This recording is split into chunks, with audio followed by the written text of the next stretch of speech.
Greetings and welcome to the United States Transhumanist Party Virtual Enlightenment Salon. My name is Gennady Stoliarov II, and I am the chairman of the U.S. Transhumanist Party. Here we hold conversations with some of the world's leading thinkers in longevity, science, technology, philosophy, and politics. Like the philosophers of the Age of Enlightenment, we aim to connect every field of human endeavor and arrive at new insights to achieve longer lives, greater rationality, and the progress of our civilization. Greetings, ladies and gentlemen, and welcome to our U.S. Transhumanist Party Virtual Enlightenment Salon. Today is Sunday, February 15th, 2026, and we have a fascinating conversation in store for you about geopolitics and the race for artificial general intelligence and how we could help arrive at the better of the possible futures for the human species. Joining us today is our distinguished panel of U.S. Transhumanist Party officers and friends of the party, including our Director of Visual Art, Art Ramon Garcia. And joining us from Berlin is our friend and Director of Marketing, Charlie Kam, who ran for U.S. President in 2020, endorsed by the U.S. Transhumanist Party.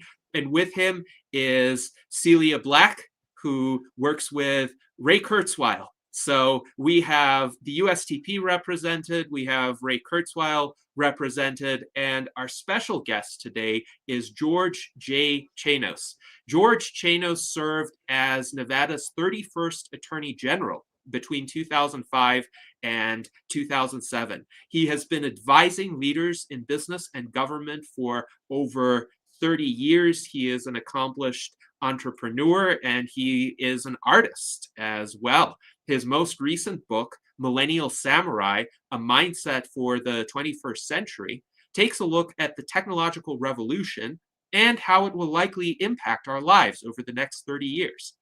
George has been called a futurist, a polymath, and a visionary. He believes that the world is at a tipping point, poised to either evolve into a Second Enlightenment or fall into dystopian division. His newest venture, which I would like to highlight, is Uvolution. You can visit the website of Uvolution at uvolution.io. Uvolution is an empowerment community whose goal is to provide people with the resources, tools, and relationships required to navigate, adapt, and thrive in the rapidly and radically changing environment created by the technological revolution. You can also find out more about George on his own personal website at georgejchanos.com. And the book I mentioned, Millennial Samurai, A Mindset for the 21st Century, can actually be downloaded for free at millennialsamurai.com. George has a very ambitious goal of distributing 1 million copies of this book to people all over the world. And if you go to millennialsamurai.com, you can download your free copy. It's a fascinating read. It has a lot of concise chapters, very succinct encapsulations of key ideas that George believes are essential to thrive in the 21st century. So, George, thank you for joining us. One of the main reasons why I invited you to our salon is because you have a unique perspective that connects the recent geopolitical events and turbulence that we have observed, especially since 2020, though the roots of those events go back further in time, and the technological disruptions that our world has been subject to, namely the race to achieve artificial general intelligence by the three great powers in the world, the United States, China, and Russia. So I'm curious to hear more about that perspective and for you to share it with our audience, because this is a different way of thinking about these very dramatic and turbulent events than I have encountered anywhere else. And I think it would be of great value to our viewers. So, George, thank you, and you have the floor. Well, thank you. I appreciate the opportunity to be here and speak to the people that are watching, and look forward to any questions people may have. I'm actually very interested in hearing what people want to know about, and whatever information I can share on that, I'm happy to. And to the extent that I don't know anything about what it is you want to know about, I'll let you know. So first of all, let me begin by saying a little bit of background. I am not a technologist, right? I'm not an AI scientist. I'm not a coder. What I've been doing for the past 40 plus years is solving people's problems. So as a lawyer, I've worked for one of the largest firms in the world. I ran Nevada's Department of Justice. I argued before the United States Supreme Court successfully, 9-0. And essentially what I've done is I've moved from problem to problem to problem, industry to industry to industry, personality to personality over a 40-year period. And what that's done is it's honed my skills as a complex problem solver. Going way back I'm 67 now. When I was 12, I read David Ogilvy's book, Ogilvy on Advertising. And there were two things that stayed with me throughout that entire lifespan. One was this concept of a helicopter perspective. And the idea that Ogilvy talked about was that to solve complex problems, you need to rise above these problems and try to acquire a helicopter perspective where you're looking at things from as many different angles as possible. And so I've employed that throughout my life and my career. And that's how I approach problems. I try to see them from all the different angles possible and gather as much information as I possibly can to gain the greatest possible understanding of a given issue. And so even though I am not a technologist, I keep up with what's happening in the world in technology. My book, Millennial Samurai, was actually the first time that I started looking. That was published in 2019. And several years before that, I began looking at what was unfolding in the future. And the reason for that was that I had a heart attack in 2012, and my daughter was 15 years old, and I was concerned about her future. And so I began by downloading the information that I had acquired throughout my life. That was my first book. It was called Seize Your Destiny, A Roadmap to Success. And it was written for a 15-year-old. So it's not high-level reading, but it's for young people. And it was essentially me attempting to download what my life experience had taught me and how could I teach that to her in the event that something happened and I wasn't there to guide her moving forward. And when I finished that, I had a young man write me and he said, your book spoke to me like the father I never had. And that made me feel that I was on the right path. I enjoyed the process and I decided that I wanted to write more. And I thought, well, what am I going to write about? And what I had written about was my own life experience on the prior 30 years of work experience. And I realized that my daughter wasn't going to live in the world that I lived in. She was going to live in the future. So what was the future about? And what did she need to know about the future? So beginning probably in about 2016, the book was published in 2019. Beginning in about 2016, I started to look at the future.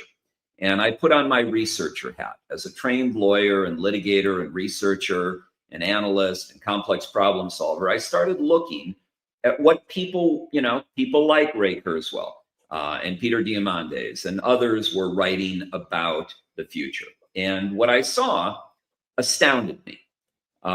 It was information that I had not come across even though I was, an educated man and a fairly well-read man, I thought, I didn't realize the level of change that was coming. When I first started reading Ray, He was saying that the singularity, that moment in time when machine intelligence would eclipse human intelligence, would come as early as 2045. Now, he's since updated that and is now saying, and has been saying for several years, 2029. So Stephen Hawking called this the greatest event in human history, greater than fire, greater than the wheel, greater than anything that humanity has ever encountered. And then the idea that this would be coming as early as 2029, and some are saying sooner. He may have revised his predictions further, and may now think it's coming a little before that or a little after that. It really doesn't matter what the exact timing is, right? Whether it's 2029 or 2035. We're in what's coming is seismic change, tectonic change that is going to create massive disruption, I believe, globally. And by disruption, I don't mean that the world is going to be thrown into chaos by any stretch of the imagination, but I do mean that people's lives are going to change. Yuval Noah Harari spoke at the World Economic Forum in Davos in 2018, and he said that the main industry of the 21st century will be the manufacturing of bodies and brains. He said that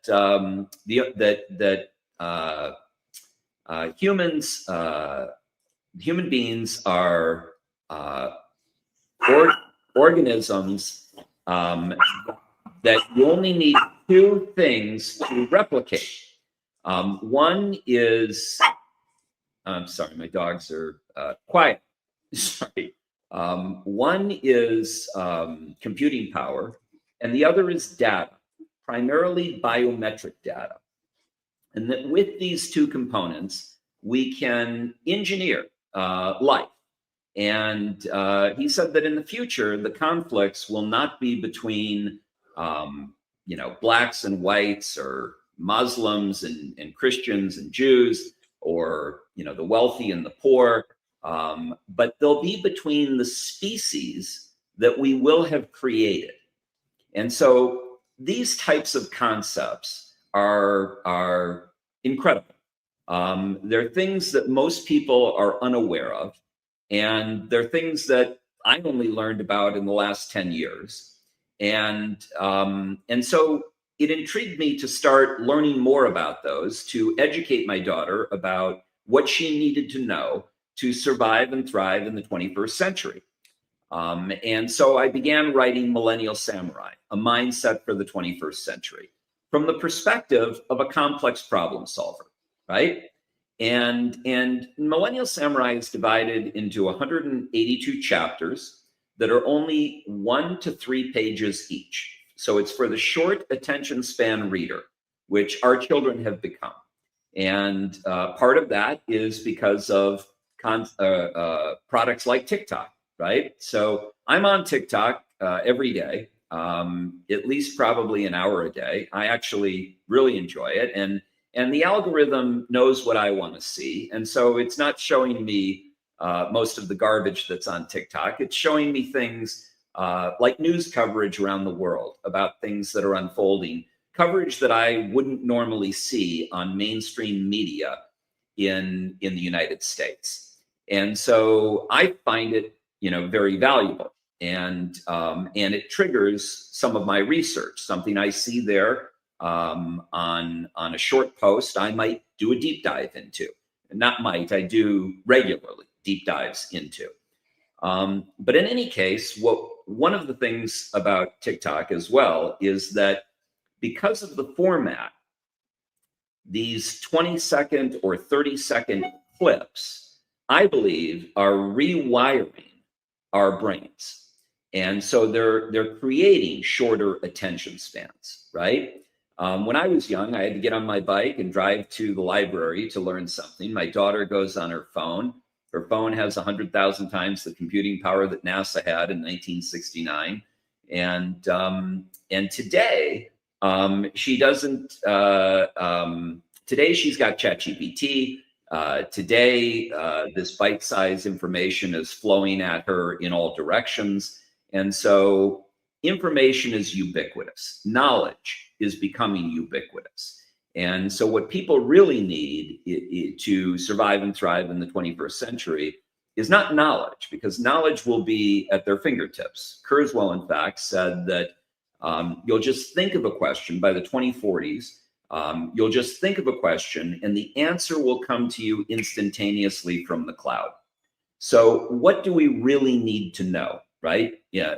Do we need to acquire knowledge, or do we need to perfect our intelligence, right? What is the skill set that is going to be most essential going forward? And one of those skill sets is certainly going to be the ability to ask the right questions, right? So if you have this all-knowing computer in the cloud, and you don't know what to ask it, well, then it really can't help you that much, right? You need to know what to ask it. You need to know how to formulate the right questions, right? And today, in order to understand how to impact policy in the United States or around the world, you need to know about what questions we should be asking, and what are the issues that are most important, and what should we be prioritizing? What should we be spending our time on? Especially when the world is moving at what is now approaching warp speed, right? So I believe that what will surprise virtually everyone will be two things: the speed of change and the magnitude of change, right? However fast we all think this is going to come, I believe it's going to come faster. And however significant we think this is going to be, I believe it's going to be more monumental, more seismic, more tectonic than we're expecting. At least more so in both cases than 99.9% of the public is thinking today. So I am also very conscious of what Aristotle said, which is the man who thinks he knows everything knows nothing at all, right? So I don't profess to have the answers to any of these questions, really. I know what I know, what I think I know, and I have a perspective, but it's just an individual perspective. It's not necessarily the truth, right?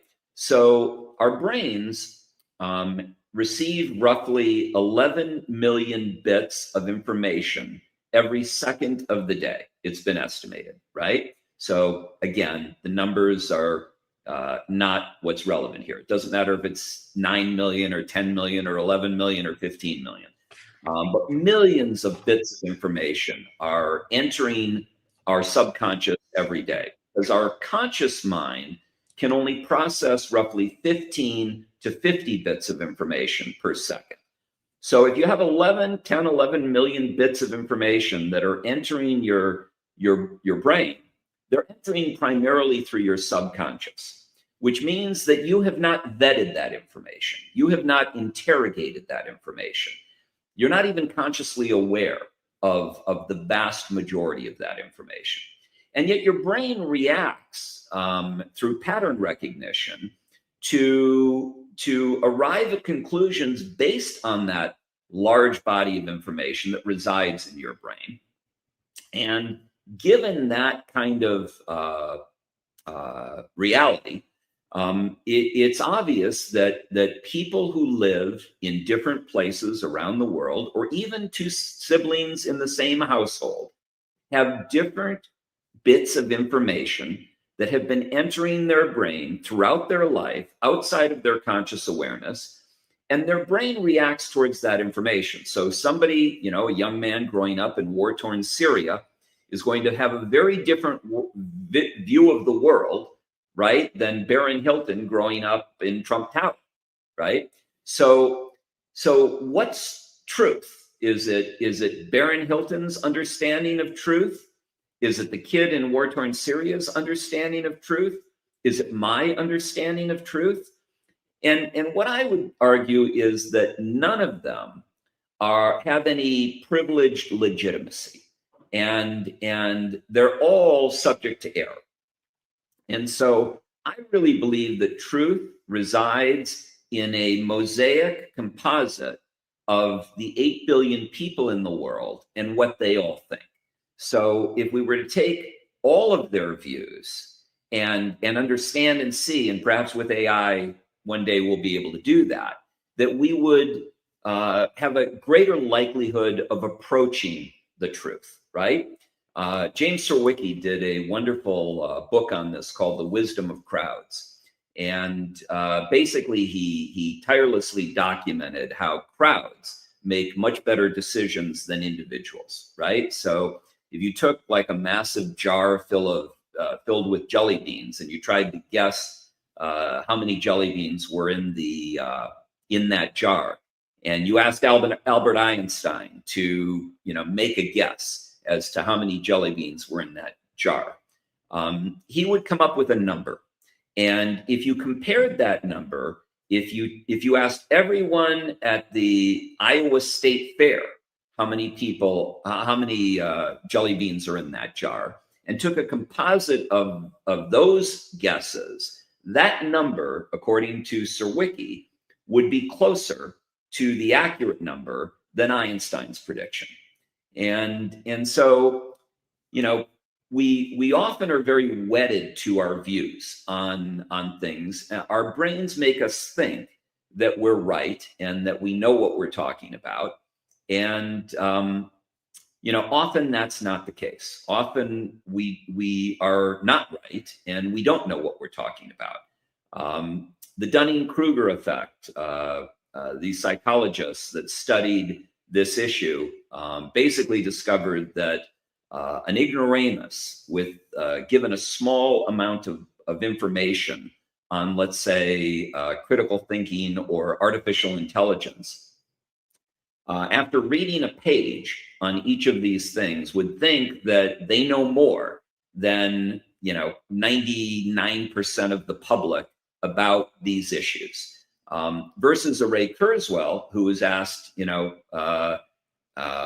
how profound is your knowledge of artificial intelligence? Kurzweil would give you a lower number, even though he's far more educated and far more enlightened and aware than the ignoramus. Because of that awareness, because of that enlightenment, he would not claim to know more than 99% of the public. He might, say, maybe I know more than 80% or something like that. So he would be more cautious in his estimates of his own knowledge. The smarter someone is, the more they embrace their own ignorance, I believe. And I'm very aware of my own. In fact, I tell my wife, and she scolds me for saying this, but I say, I've often said on stage that there's only one thing that I'm actually certain of. And I'm not even certain that I'm having this conversation with you. What I'm certain of is that there will always be a great deal that I do not know. Of that, I am absolutely certain. So I embrace my ignorance, and I believe that that's really the first stage of wisdom, is when you do embrace your own ignorance, because that creates the appetite for learning, right? If I thought I knew everything, then why bother learning? Why bother continuing to devour information, right?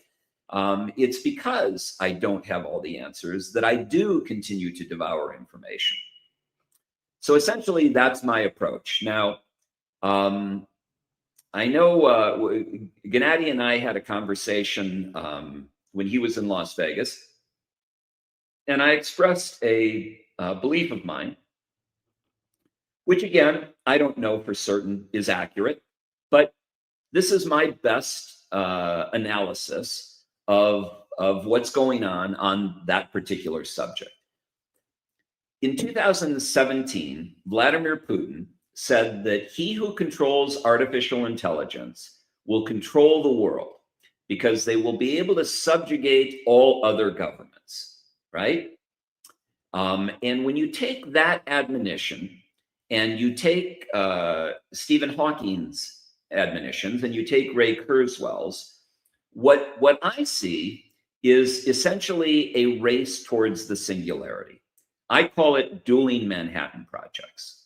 I believe that the US and China are locked in an arms race towards a race towards the singularity, because they both believe, whether true or not, they both believe that there is an opportunity for one or more parties to gain a essentially unassailable lead in artificial intelligence, such that it can lead to the potential for global domination, the potential for a unipolar world.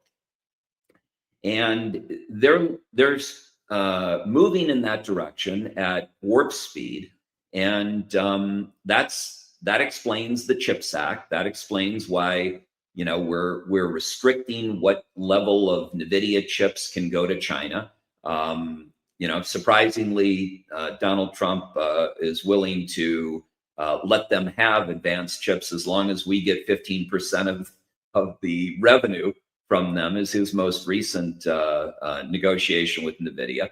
But my feeling is that we are attempting to place hurdles in front of China to delay their ability to outpace us in the development of AI. And China will do the same thing, perhaps with rare earth minerals, perhaps with rare earth mineral refining. In any way that we can, we will use economic and political and social and whatever levers we have to try to beat the opposition to the finish line. There's a scientist at Stanford, Brofenson, who talks about an intelligence explosion, that once we reach general intelligence, that there will be this explosive growth.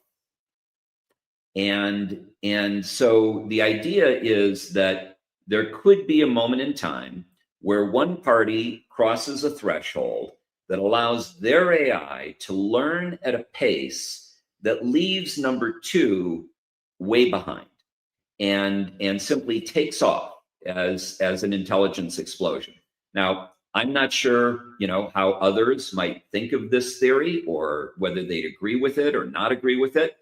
But it makes sense to me that could be something that happens. And to the extent that people believe that, to the extent that the Chinese believe that, to the extent that the people in the U.S. government and in our Defense Department believe that, then that is going to compel these parties to race towards that eventual end.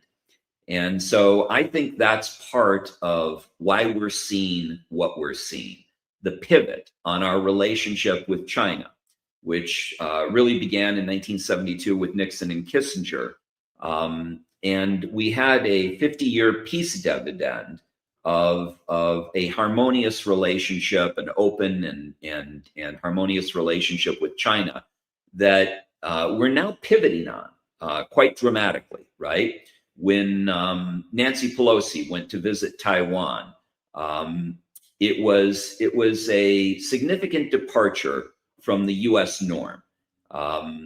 30 years earlier, Newt Gingrich had visited Taiwan, but he first went to China and acknowledged, showed them the courtesy of a diplomatic visit. And then from China, he went to Taiwan, I assume after explaining why he was taking this trip to Taiwan to the Chinese. Nancy Pelosi didn't do that. Nancy Pelosi went directly to Taiwan without consulting the Chinese. And, every president since Nixon in 72 has reaffirmed the U.S. commitment to the one China policy. Except now we're starting to see movement away from that, not a declared movement away from that, but a softening of our position and commitment to China on that issue from where we were over the past many decades. And again, the reason for that is AI and its advanced chip manufacturing that's occurring in Taiwan. Taiwan is the epicenter for the manufacturing of advanced chip technology today. And so that has changed the dynamic. It's changed the rules of engagement. And so while we may have respected the one China policy historically, we may see movement away from that as we progress towards the singularity. So these are some of the things that we're seeing. I think that the war in Ukraine can be explained by this same technological race. When you look at, when you read the New York Times, they're telling you that they repeatedly refer to the war in Ukraine as the, quote, unprovoked war in Ukraine. And the reality is, based on my research, that it's not an unprovoked war whatsoever. That we've been moving in that direction for many years as NATO has expanded further and further east from 12 countries to 32 countries. And today, the reason that we're sending tens of billions or hundreds of billions of dollars to Ukraine, I believe, is to destabilize Russia. In the event that we get into a conflict with China, we don't want a powerful Russia joining forces with China. And we have an opportunity through Ukraine to use that and to degrade the Russian military, the Russian economy, and the Russian capability to essentially oppose us in a world going forward in which we anticipate conflict. Ray Dalio talks about the changing world order, and this recent conferences that are going on in Germany right now are saying that the old world order is dead and that we're moving towards, a new environment, which is essentially the great power competition between the United States, Russia, China, and other leading powers, struggling for dominance either globally or within their sphere of influence. And so technology is very much a driver to not only all things good and the ability to create global abundance, which I believe is possible through technology. I believe that we're at a tipping point where humanity is poised at a tipping point. And we can either move into a second enlightenment, in which we can feed, house, clothe the world's population and create abundance for all. If we can learn to work with each other collaboratively and cooperatively and to minimize conflict, right? I believe that in a post-nuclear, pre-singularity age, that conflict, especially armed conflict, ought to be something that we leave in the past, that we need to instead find a way to collaborate with one another and create shared abundance for all. I believe that the great work of today and tomorrow will not be done by individuals or individual countries. It will be done by teams. It will be done by collaboration.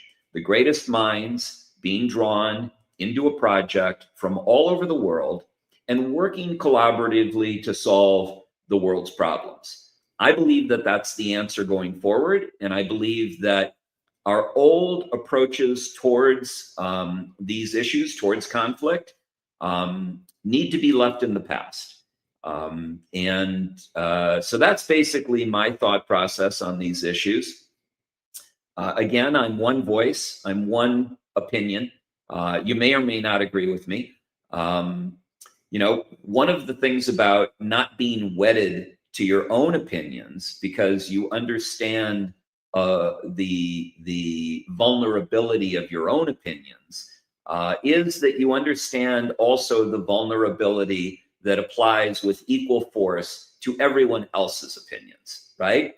So I don't argue about things anymore. I was a litigator. I was trained as an arguer. I've been a professional advocate and negotiator. and I'm rather adept at negotiating and arguing. But I left the legal profession 17 years ago because I got tired of it. I don't want to argue with people. I want to, learn as much as I possibly can. I want to listen to as many perspectives as I possibly can. I don't view alternative perspectives as threats. I view them as assets, but I won't get into arguments with people over their views versus mine because I think that's a fool's errand. Neither of our views have any privileged legitimacy. They are what they are. We believe them as we believe them, but that doesn't make them true. Doesn't make your views true any more than it makes my views true. So that's pretty much my perspective on these issues. I'm sure there are, 1,000 other issues that you may be curious about or your audience may be curious about. So I'm interested in hearing, what your thoughts are and what your questions are and what you're concerned about. And to the extent that I have an opinion on any of that, I'm happy to share it with you, with the caveat that it's just an opinion, So, Gennady, if you want, we can leave it there and open it up to questions. Yes, thank you very much, George, for that fascinating overview. And I certainly share your hope that cooperation and peaceful coexistence will prevail over conflict, especially because of the existential risk dimension of great power conflict in our current age. You mentioned a post-nuclear age. Unfortunately, nuclear weapons are still very much with us. And one of the concerns that I have is unless the great powers behave very judiciously, there may yet be nuclear exchange. I hope not. And I think we may be past the point of peak existential risk from nuclear weapons. But do you see any scenarios where that might occur? And what would need to happen for that, and how could it be averted? Yeah, I very much share your concern over that prospect.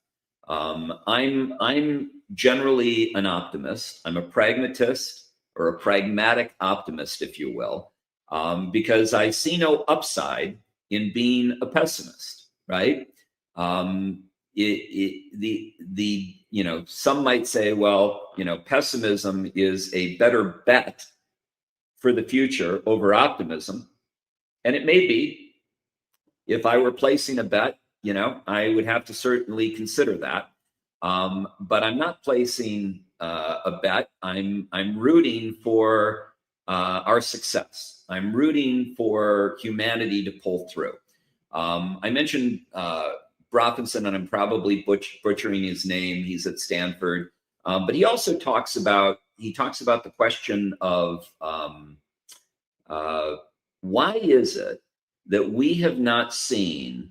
We've got a 13 billion year history. We've got untold galaxies and universes that have yet to be explored, and planets and stars, and yet we appear to be the only life form that we have identified. Now, maybe in Area 15 or Area 51, or maybe in the deep recesses of the U.S. government and military, there is an alien contact that they're aware of, and we're not. And we've had sightings, supposedly of phenomenon, UFOs and unidentified aerial phenomena.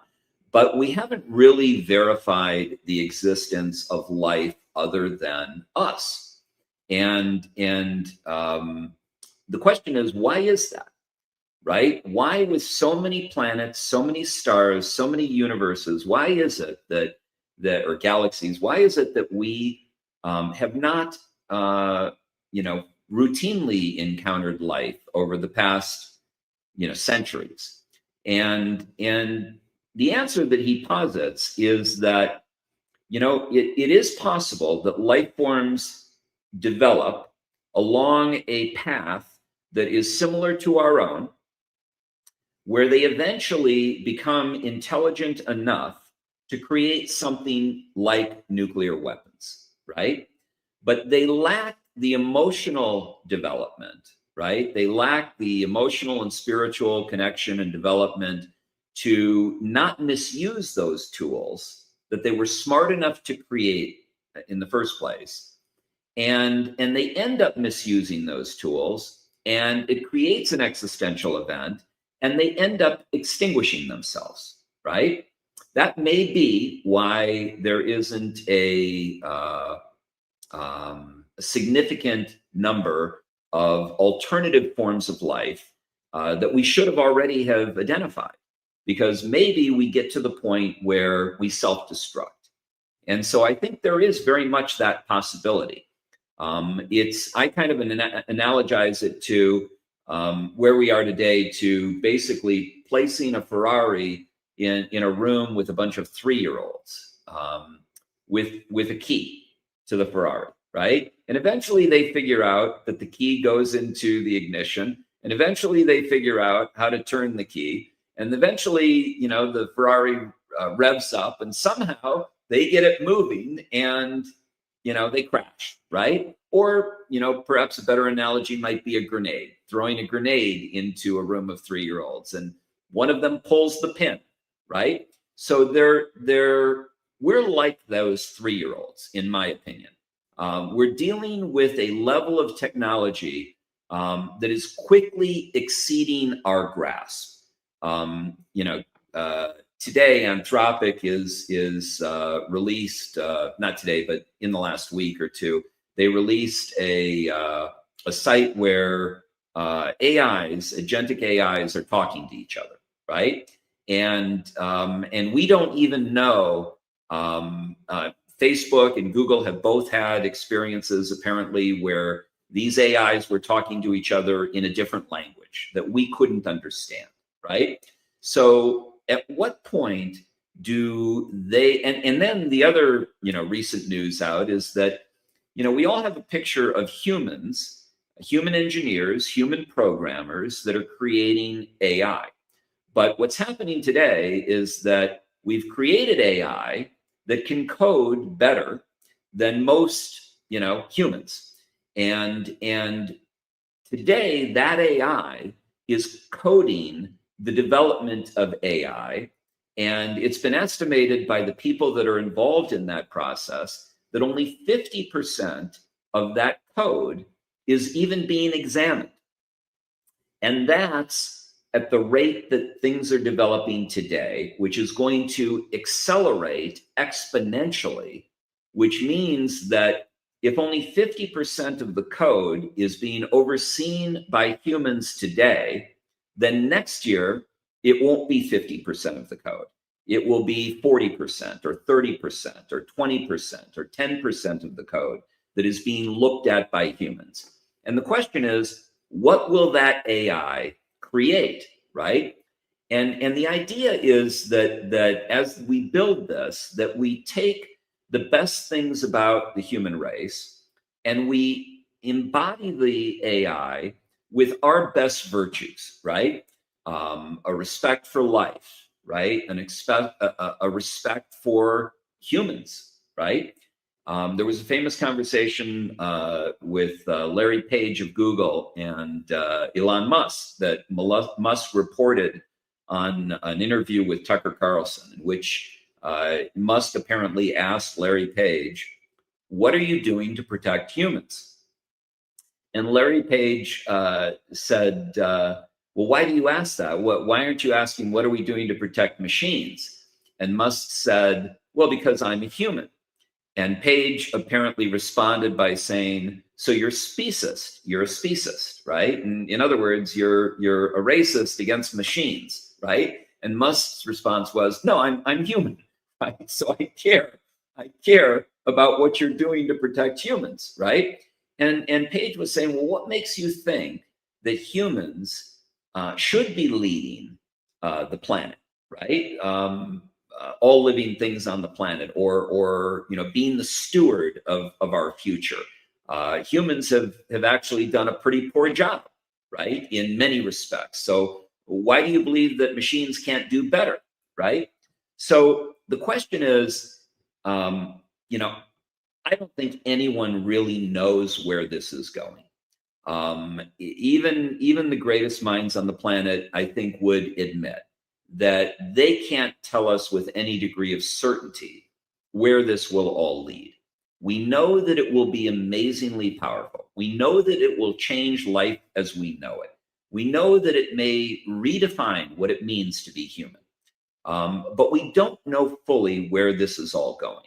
And so I'm optimistic, I'm hopeful that we will do everything that we can to move it in the right direction so that we create the second enlightenment and we create a utopian existence through technology. But there is always that possibility that it will be misused. It would only take one controlling party of a massively advanced artificial intelligence to potentially wreak havoc. And so, how do we control that? I don't know. I don't have the answer, but I know that we need to. And there are some people that are very focused on that right now and are trying to create the appropriate guardrails to make sure that we move in the direction that we need to move in. I don't think that it's going to stop either way, right? No matter what, this is moving forward. This train has left the station and it's going to move in the direction that it's going to move. And I believe that humans will do everything that they can to try to create the appropriate guardrails and move it in the right direction to advance the interests of the entire planet. But I don't know for certain that they will not lose that control or that a bad actor may not misuse the technology. I don't know that, but I choose to be optimistic about the prospects of our being able to rise to that level, to rise to the occasion. I think that what humans really need to focus on is evolving emotionally and not just intellectually, but emotionally and spiritually, so that we're able to use this new technology that we've created to its highest and best use and to its greatest advantage to the greatest number of people. I'm hopeful that that's what's going to happen. I think that we all need to increase awareness and have people demanding that, demanding that that's what we expect of our leaders, that they move us and steer the ship in that direction. And I think some of the greatest minds on the planet today are trying to do that.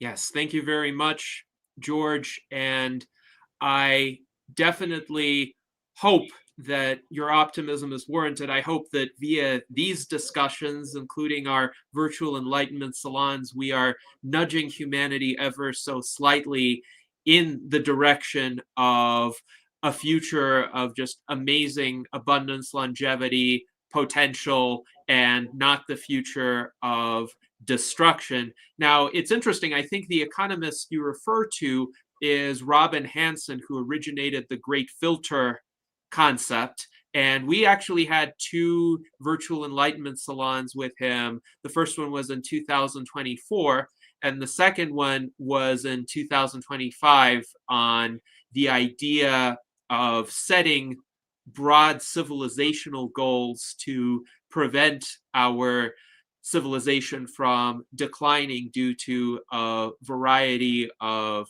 forces. But definitely Robin Hanson has been an influence on my own thinking in this regard. And I did think that humanity entered the Great Filter sometime around the 2010s, though it may have been earlier. It may have been with the advent of nuclear weapons in 1945, but we are living through a uniquely existentially risky period, possibly past the peak. I think 2022 was probably the peak given the situation in Ukraine and how novel it was and how unclear it was how either side would respond vis-a-vis escalation. And of course, the war in Ukraine, very unfortunate war, still continues, but it seems like it has been a kind of stabler continuation of the war in the sense that there's a well-established front line. The two sides are employing essentially World War I era tactics, moving ever so slowly in either direction. And the parameters are better defined so the great powers know what to expect, and they're less likely to launch nuclear weapons at one another because they misjudged the other's intentions. But still, it's a quite worrying conflict in my view. Now, I would like to open this up to questions from the panel. I'm curious if we have any questions from Berlin from either Charlie or Celia, if you are available at the moment. Let's see. And if not, we can go to Art Ramon for his question, and then we'll go to our YouTube audience as well. So Art Ramon, please feel free.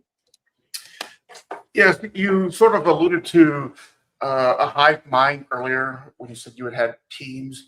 Now, I think there will be a difference right now if we're verbally or by text interfacing with the AI versus sort of having that BCI where you can directly communicate with an AI and having that hive mind. I think that would be a sticking block, not having a BCI. I mean, sure, we can collaborate with an AI, but it's going to be not much different than collaborating with other humans. So where do you think the BCI development comes in as far as, creating a hive mind and AGI possibly being the hive mind? Well, I think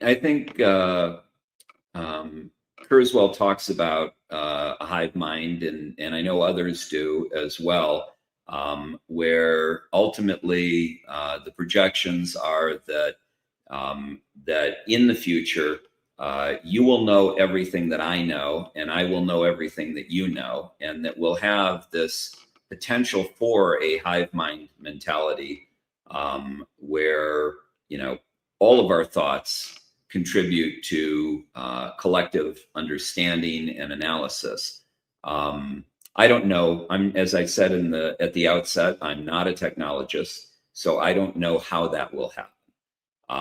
But I do know that that there is a great body of evidence that that groups of people make better decisions than individuals. And the larger the group, the larger the sampling, the more that's true. And so I think that we will develop technologies that allow that to happen. For example, we have not answering your question directly, but we have the ability on blockchain right now, I believe, to use that technology to have an electoral system where people could vote on issues in mass and on an ongoing basis, and that we could therefore leverage the collective insights of our population to make decisions on issues like Ukraine, right? And if you did that, I don't believe that we would be providing hundreds of billions of dollars worth of military support to Ukraine in furthering of the ambition to degrade Russia. I think that most people would see that as a fool's errand and would not be doing that. And instead, we have elected representatives who, for whatever reason, are appear to be locked in a 1945 type mentality, thinking that the old tools and the old rationale applies. They may look at Vladimir Putin and think he has ambitions towards Europe and think he's the next Hitler, and they think they need to control him. And that's a 1945 mindset. That's not a mindset that we need going forward. So how we get to that hive mentality, I'm not sure. But I do believe that we're moving in that direction. And I'm thankful that we're moving in that direction, because I'm more than done with elected representative democracy. I don't think that the system that was created by our founders is the most ideal system moving forward, where we elect underqualified individuals to go off to Washington and make decisions that are compromised by them being surrounded by special interests. And I would prefer a blockchain system, a fully encrypted blockchain system that allows people to vote on issues. The founders didn't have that option. They didn't have that technology. But if they knew everything that we know today, and they had the tools available that we have today, we ought to be asking ourselves, what would they opt for? Would they stick with what they created, which was the best system possible at the time? But I don't believe it's the best system possible today. I believe there's a better system possible. And, I believe the ancient Greeks had a revolving Senate of something like 500 to 750 people that would vote on issues. And I believe that we need to model ourselves along those lines, that there ought to be a harnessing of technology to capitalize on the wisdom of crowds and to make better decisions through that hive mentality approach. Yes, thank you, George. And it's interesting, our friend Daniel Tweed points out in the chat, the founders didn't even have parliamentary governance, which was invented a few decades later. Well, Britain had parliament, but not quite in the same way as the parliamentary democracies that function in the Western world today. And of course, one of the problems with the American system of politics that we observe is the two-party system, where essentially it has become so polarized, it has become so oppositional, that it's no longer focused on policy, it's focused on scoring points against the other side. And overcoming that by focusing on policy through ideas like blockchain voting, I think will be important. We actually had a situation where we had an experience of blockchain voting through our friends at the Free and Equal Elections Foundation. And the Free and Equal Elections Foundation hosts presidential debates among minor political parties, though everyone is invited to participate. And in early 2024, they were holding a poll using blockchain voting to try to determine which candidates have the most public support to participate in their debate. What happened was that certain entities tried to rig the poll. Namely, I believe the Party for Socialism and Liberation tried to rig that poll because there were periods of time where they had some votes, some organic votes, but then in the space of minutes, the votes skyrocketed by tens of thousands in ways that were statistically quite implausible. And I was observing it in real time, and I contacted the Free and Equal Elections Foundation and asked them to conduct an audit, a blockchain audit of the voting, because the blockchain leaves an immutable record. And sure enough, they found that in those periods of time, there were these inorganic patterns of voting. There were bots, essentially, that were being used because the votes were tied to unique phone numbers. So what the Party for Socialism and Liberation, or whoever acted on their behalf, did was they utilized bots to create essentially unused phone numbers and enter them into the voting interface. So it was interesting, though, without the blockchain audit, there would have been no way to prove this. There would have been no way to verify that somebody had tampered with that voting. So I think that the technology exists to prevent that today, right? In advance, it doesn't have to be that we are always exposed to that type of a situation, and that only through an audit can we correct it. I think that you can put in place safeguards that prevent that from happening, that prevent those hackers from doing what it is that they did.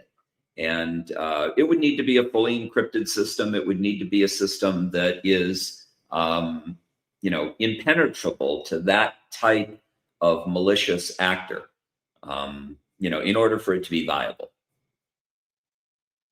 Yes, indeed. And this is where we in the Transhumanist Party encourage experimentation among voting systems. We ourselves have engaged in ranked choice online voting. It's still a bit old school in the sense that we manually compile the results via electronic forms that are submitted to us, but we have few enough members that it actually works out, because we can audit each individual vote to make sure it came from a real member. But at scale, something like the system you describe would need to be implemented. So we have a lot of questions from our audience, and I want to bring some of those to the discussion. So first of all, on attention spans and TikTok, since this was a thread that a lot of our members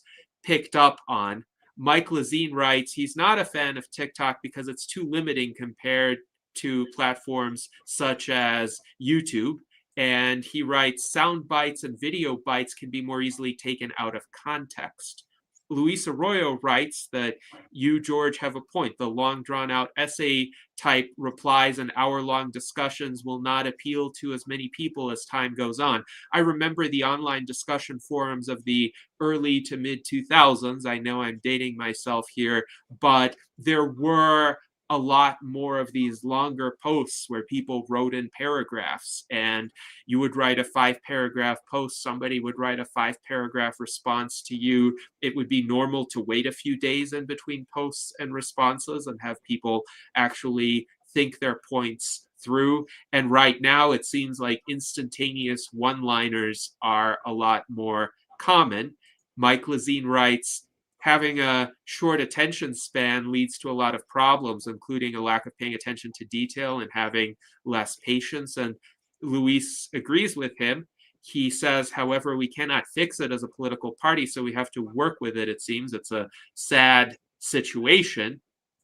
More life, please. Our friend John H. writes, I view the possible or probable deterioration of our attention spans with some measure of alarm. The ability to focus for substantial periods of time is essential to understanding. So how would you address this problem of short attention spans? I know to some extent we've all adapted to it, and you've adapted to it in Millennial Samurai with these shorter, more bite-sized chapters. But do you think it's possible in any scenario to reverse the decline in attention spans? We're trying to do it here through long form conversations, but how do you think it might work effectively if it can be done at all? So first of all, I would say that the different tools that are available for people, whether it's YouTube or whether it's TikTok or whether it's Quora or whatever or what we're doing today, they all have different features, they all have different values, and they all have different risks, both today and as we advance through technology, right? Like deep fakes, people that are asking questions in this broadcast are probably human, but they don't have to be. And in the future could not be, right? Might not be. It might be similar to the example that you gave where bots are interjected to ask questions and mislead an audience. So all of these different vehicles have risks, and they all have benefits. As I said, I'm on TikTok at least an hour a day, and I get great value out of it because it exposes me to information that is being posted about something that's happening around the world that I'm not seeing on mainstream Western media, right? So it might be Venezuela, right? It may be riots in Venezuela. It may be riots in Iran. It's things that we're not seeing even presented to any degree, any length on mainstream media. So to me, that's access to information that I want. And then it's up to me to learn more about that subject, right? So now that I am aware of, something that's happening in Iran because of something that I saw on TikTok, I can go to Grok or ChatGPT or Anthropic and I can research it, right? And I can learn more about it, right? So that's the benefit. The short attention span issue is the detriment, right? When people talk about TikTok, I personally have not heard this criticism.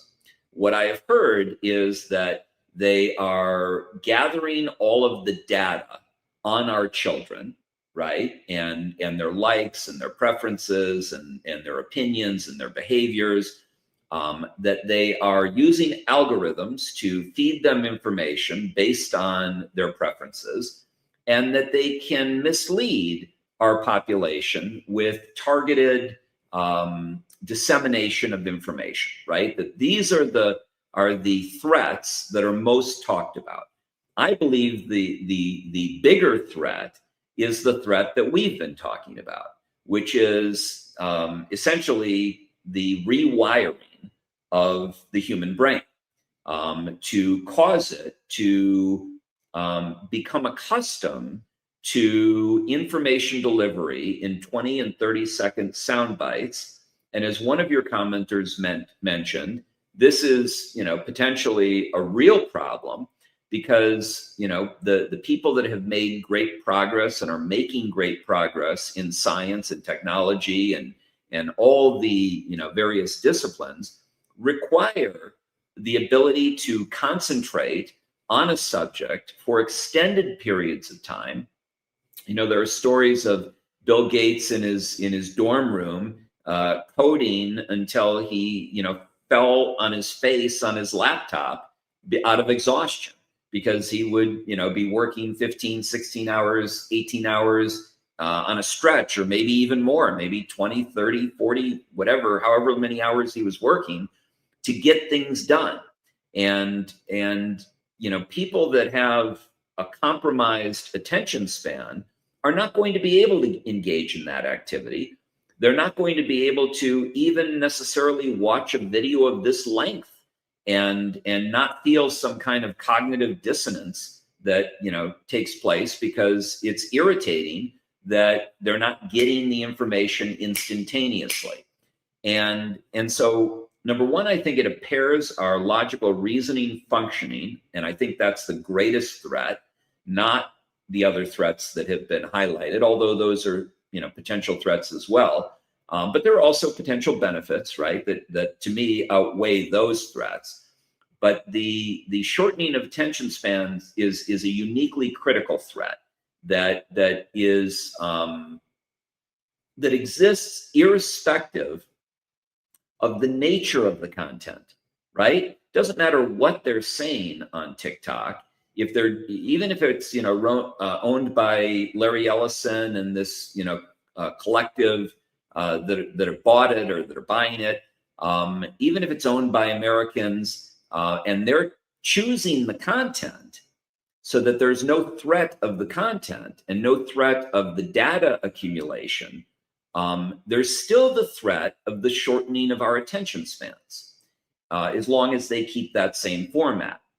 And what do you do about it? Well, I think you draw attention to the fact that this is a very significant threat that we need to be paying attention to, and maybe you don't allow that abbreviated format, or maybe you limit viewing time in that abbreviated format or something to that effect. I'm not a big fan of trying to micromanage companies and industries like that.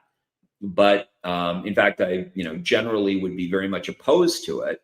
But if I see something like this that I think is causing potentially great harm to our public, then I think we need to, number one, create awareness and have a dialogue and talk about it and come up with solutions. And I don't claim to have the solutions, but I do believe that that's a problem that is crying out for a solution.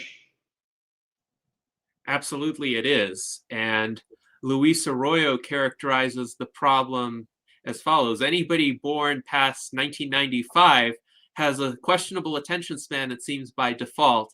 And Luis is definitely on the younger side of our viewers. So he knows that generation as his peer group, essentially.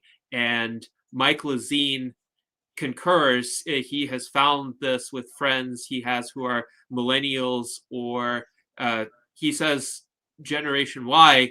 It's interesting because the millennials tend to be dated to around 1980 to 1995 or 1996, depending on which classification system one pursues. Of course, it is a bit subjective in the sense that there wasn't a definitive event in 1995 or 1996 that determined that anyone born past that point is going to have a different experience. One event that I think may have affected attention spans is the rise of smartphones, essentially, because Apple released the first iPhone in 2007.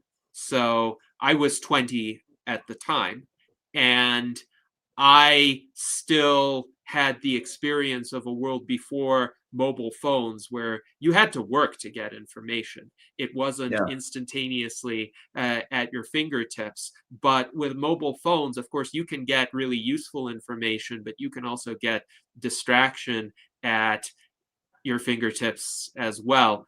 Mike Lazine writes, he noticed with some millennials, but especially with people born on or after 1997 and into the 2000s, there is a reduced attention span. And Luis writes, wild stuff. So it is a challenge.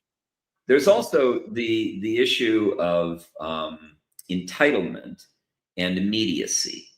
And that ties into this, right? So not only is it rewiring our brains to shorten our attention spans, which is a threat and a danger, but it's also creating a sense of an expectation, if you will.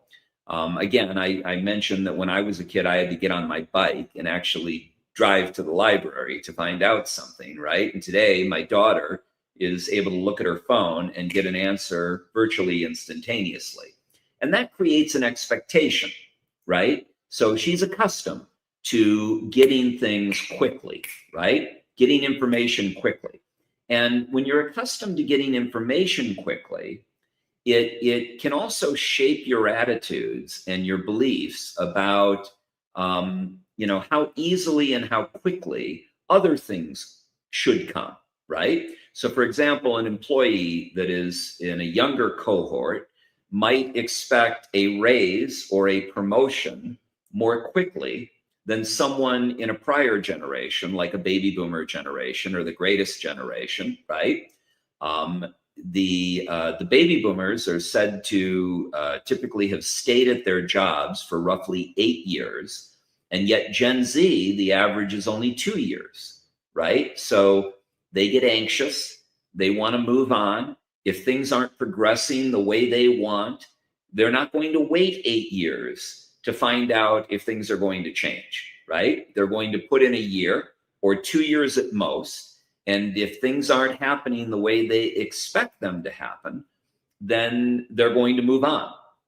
And I think brand loyalty has suffered. I think that there are a lot of changes that are occurring because of the the increased amount of access to information and access to opportunity that younger generations now have, there is a greater expectation, and some might call it entitlement, right, to certain things happening.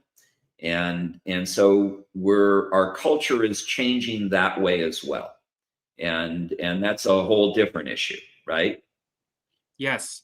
And it's interesting because More Life Please, John H., who is one of our older viewers, notes that he stayed at his last job for 32 years, and that wasn't uncommon for people in his generation. And now I'm considered uncommon for staying at my job for 16 and a half years. So I do think there is a benefit to that. One really learns the organization and precedents and what has worked, what hasn't worked in the past, and one can deploy some deep insights to make that organization, make that work a lot more successful. So I do think patience is a virtue. Now, Jason Geringer joked he had something to say about attention spans, but he saw something shiny. That's funny. That's yes. funny. And on the internet, especially if you're connected all the time, especially if you have push notifications, you can see something shiny at any moment. And some systems, some platforms are designed that way. They're designed to hijack one's attention.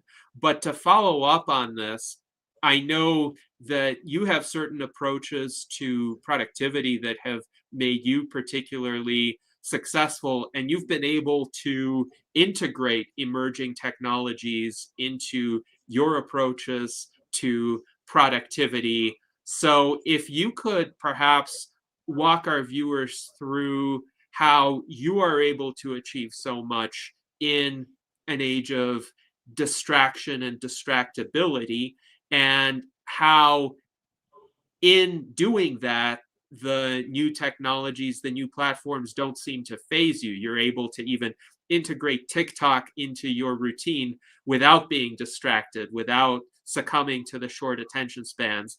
And I think perhaps our younger viewers will appreciate this, because instead of being told, well, you can't have this technology, you shouldn't have this technology, which would probably turn many of them off, they might learn how with this technology, they could still maintain that focus. They could still maintain that productivity. Yeah. So first of all, I have very varied interests. But before we even get into that and how I behave, the things that we've been talking about, short attention spans, increased expectations, and shiny objects that distract, and different values, and all the different things that exist today. We've learned more about the human brain in the last 5 years than the last 5,000 years. And so people know how to leverage these technologies to influence public behavior, right? I believe that, in the Bush-Gore election, they were separated by 527 votes, right? This last election, I think it was around 50,000 votes in a few different states. Or the Trump-Biden election, there was like 50,000 votes in a few different states that would have swung the balance. Any one of, a number of companies, whether it's TikTok or it's Facebook or Google, these companies can influence elections through algorithms that essentially move segments of our population to behave in a certain way. And so I think there's going to be an increasing risk of that kind of manipulation of the public. I'm constantly amazed when I watch the evening news, how dishonest and unfactual it is. It's not news. I don't even believe I believe it's misleading to call it news. It's performance media. It's programming. It's programming and that, top-down programming. That's why when you see these videos of all these talking heads saying the same thing, right? Global warming is an existential threat. And you see 40 people on different media outlet talking heads all saying the exact same thing. That's top-down organization. That's somebody saying, this is the mantra, this is what we're going to be, communicating to everyone. And so stick with the playbook, say what we're all saying. And so, these increasing threats to manipulation, the fact that I talked about earlier, the fact that you've got 11 million bits of information and you can only consciously process 15 to 50 every second of the day, is essentially an Achilles heel. It's a trap door. It's our brains are double-edged swords. They're at one point our most important weapon, our most important tool, and they're at the same time our greatest vulnerability. And it's very important to be aware of that vulnerability. So that's the the more important point that I wanted to make. As far as my own personal behavior, I have a true love of learning. I devour information on many different subjects, right? I paint, I do sculptural assemblage, I make jewelry, I do things that you wouldn't expect of, a former attorney general. I act in ways that are very uncommon for someone with my background. For example, I left the legal profession and I left the law immediately following my term as Nevada's Attorney General. So left politics and left the law after investing 25, 30 years in that activity, and then saying, you know what, I've had enough, I'm going to move on, I'm going to do something else. Very unusual, I was a Republican, and when I left, I raised money for my Democratic opponent. Very unusual, right? These types of things just normally aren't done by politicians. But I was an artist that became attorney general. I wasn't an attorney general who became an artist, right? So I always had that maybe caused me to be a little different than most politicians. And I hated politics. Once I got in, I hated it. I loved the work of the law. I loved making decisions, but I hated politics. I was a moderate. I was a centrist. And so I wanted to be that bridge that brought the Democrats and the Republicans together. And I thought that I could unite. And that was my ego, believing that I could rise above this partisanship divide and cause people to actually come together in the center, right? Which is where I think most people reside. And I fundamentally believe that in a country that is equally divided between the left and the right, that you cannot lead this country forward from the right or from the left, that you have to lead the country forward from the center, where most of us reside. And you cherry pick the best ideas from the right and the best ideas from the left, and you jettison the rest. But in any case, what do? I wake up in the morning and I get on my phone and I start, looking at TikTok, and I start seeing a feed of news. I have now essentially designed my own algorithm of what I look at, or TikTok has designed it for me. But they know what I want to see. They know what I spend time on. And it's geopolitics, and so they feed me that, right? So I want to see that. So I wake up and I look at that, and then I write a Substack. So every day I'm looking through TikTok. I'm looking for issues of the day. What's going on today, right? Just saw a short clip of Eric Schmidt of Google talking about agentic AI.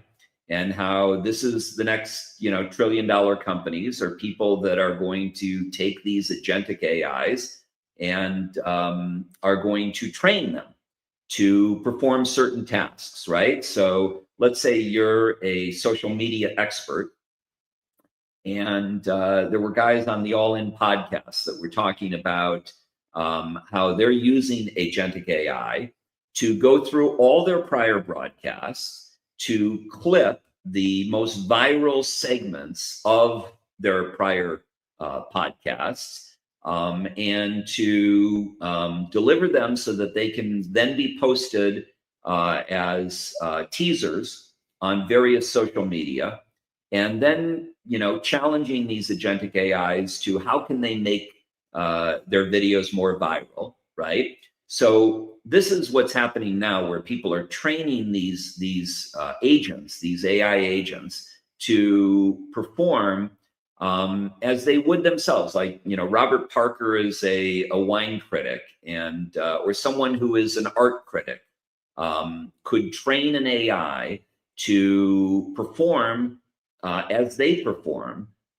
Maybe not with wine because it requires a tasting, but to the extent that you are a critic of movies or of plays or of literature, you can train an AI to be you, essentially, or to even be better than you.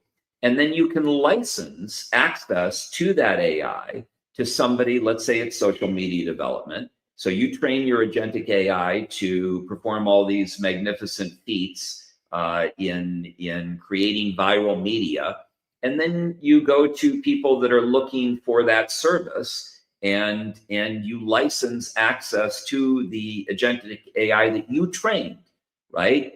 You downloaded all of your knowledge into that AI, and it became, incredibly astute and capable, and began to exceed your capabilities.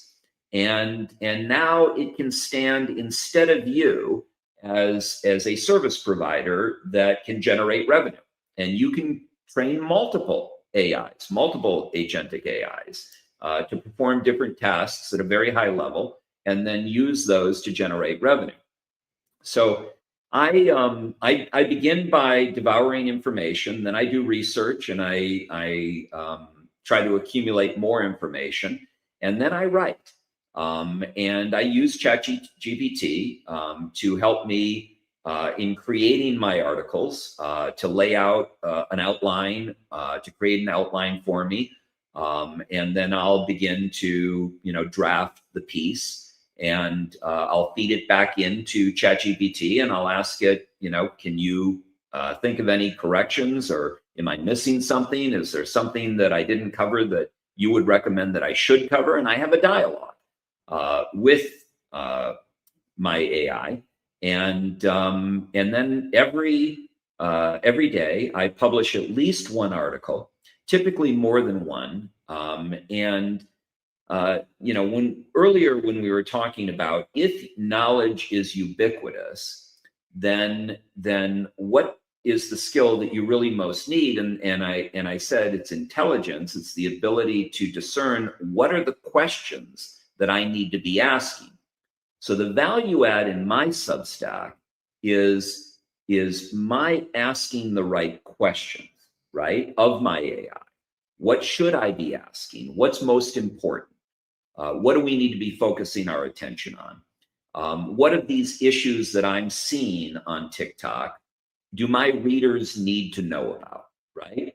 If the goal is to empower people and enable people to perform at a higher level going forward, what is it that they need to know about? That's the question. And so I'll ask that question, and I'll discern what I believe those answers are about what we need to know about, and then I'll learn more about them, and then I'll write about them, and then I'll disseminate that information to my followers. So my followers on Substack get a very curated collection of information on issues that I think are important for them to know about. Now, they're not all geopolitical. right? So some of it may be geopolitical, some of it may be about a new artist, right? That is hitting the global stage, a new performer, a new book, something that is new and interesting to me, and that I think adds value to my life.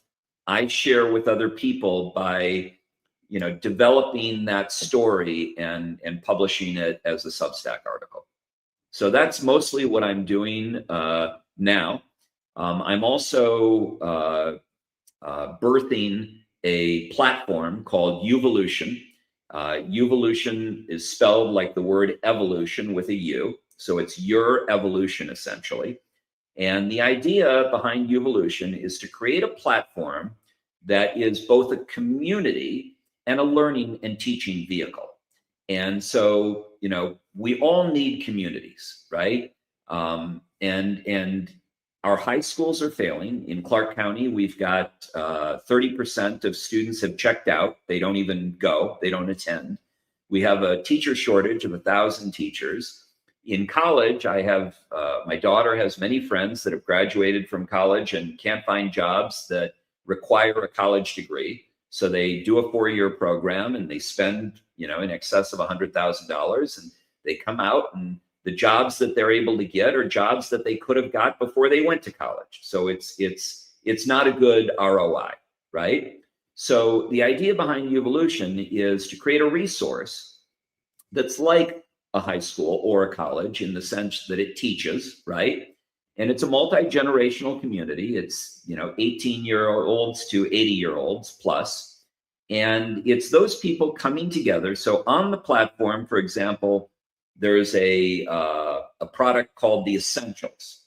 And the Essentials are 100 topics that are evergreen topics. They're topics that 200 years from now, you're going to want to know about, right? Character, courage, commitment, compassion, creativity, collaboration. Those types of topics are in the Essentials. And so I have lessons on all of those topics. And then I also have, lessons. You might do 21 days on metacognition. You might do 21-day deep dive on integrative complexity, right? So you can further study on the platform by, watching videos and reading texts and listening to audio. And then it also has a physical, in real life community component, which is you might will post a coffee get together that's free. And you can come to a coffee shop on such and such a day at such and such a time.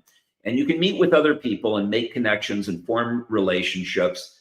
There was a 78-year study at Harvard about, what they followed a freshman class at Harvard for the next 78 years. And what did they learn about who was the most happy, healthy, and successful cohort within that class and why?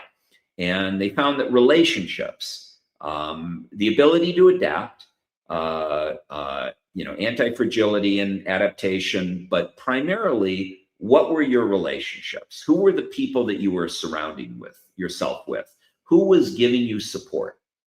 And so the idea behind the Uvolution community is that we're creating that environment of support. There are many people that are my age, 67 and older, that they're at a point in their life where they want to give back, they want to teach, they want to share. And there are a lot of young people that have things to share as well, right? They may know something about blockchain that I don't know. They may know something about AI or computing or my phone that I don't know, right? So we cross-pollinate these groups. The 18-year-old can tell us what they know, can sit down at a coffee with an 80-year-old and can share what they know, maybe teach them how to do something with their phone that they don't otherwise know how to do. And the 80-year-old might be able to share information from their experience. The gentleman who stayed at his job for 32 years, I'm sure has a wealth of information that he can share about that job, right? So he might be a participant that would share information about his vocation or his profession. And then these connections can lead to teams, right? So you can find people, You can find the graphic artist that you need at a Uvolution event. You can find the accountant that you need at a Uvolution event. You can find the lawyer that you need. You can find potentially the angel investor that you need. You can find the advisory board member that you might need, right? So it allows people to learn and to teach in a community of people who essentially have in common the idea that they want to learn more. They have an open mind. They want support. They want relationships. They want to provide support to the community and receive support from the community. And that's the concept behind Uvolution. So essentially, that's what I'm doing. I'm writing books. I'm doing my Substack daily, and I'm doing Uvolution and building the Uvolution community. And the Uvolution community is intended to be accessible to everyone, but not everything is for everyone. So for example, we might have a free coffee get together where people who don't have money have access to the relationship building components, or we might have a luncheon where you simply pay for the cost of your lunch and you don't even have to order lunch if you don't want. You could come and just drink water and be at that luncheon. But we also have a higher level of interaction for people who want a higher level of interaction. We might have a luncheon that is part of what we call the circle, which Gennady, you attended some of our luncheons and dinners, where we get a sponsor, and the sponsor pays for this, wonderful lunch or wonderful dinner at a high-end restaurant, and we bring in an internationally recognized speaker, somebody like Aubrey de Grey, who was our last speaker, or somebody like Dan Mapes who wrote The Spatial Web and has a publicly traded AI company called Versus. He was the speaker before Aubrey. The next speaker is a guy named Steve Shear, who Millennial Partners, a $571 billion hedge fund, just gave him a $100 million pay package to join them as a portfolio manager. He's our next speaker. And so we try to bring in people from, diverse fields that can add value to the community. And those lunches and dinners at the high end that are sponsored and more expensive have been made available in some cases for free to everyone that's in attendance. The one that you, Gennady, and Aubrey and the rest of that group attended was sponsored by a patron, and so it was free. But we also have some that are not sponsored that people can pay, and they could be, $300 a person or $500 a person or something like that, right? Well, let's say you're a young guy and you're trying to raise capital, right? And, $500 is a lot of money for you, but maybe to get into a room of 40 people who all paid $500 to go to that luncheon or that dinner, it might be worth $300 to $500 for you to go to that and meet people who could become your angel investor, right? Or who could become an advisory board member to the company that you're trying to build. So it's essentially a resource village that we're building. That's Uvolution.io. And so that's something that I'm trying to leave behind as a legacy. And along with my writings, the other thing I've done is I've created an agentic AI where I've downloaded everything I've ever written into that AI. So my books are in there, my articles, I've got several hundred articles on Substack. All that stuff is downloaded into the AI so that when I'm gone, and I'll continue to download information into that AI, it will appear on the Uvolution website as soon as I get it to the point where I feel that its advice is reflective of what my advice would actually be. And I have to train it, right? So I have to feed it all this information. Then I have to have people ask it questions. And then I have to look at its answers to those questions. And if I don't agree with those answers, I need to provide my own answer and further educate it so that it really dials in the way that I think, and so that it can provide interaction with people at a scale that I might not be able to provide as a human, right? So, and something that will live on after I'm gone. And so those are the things that I'm engaged in today. They're not earth-shattering. They're not Aubrey de Grey level or Ray Kurzweil level, but they are my modest contribution to humanity that I'm attempting to make.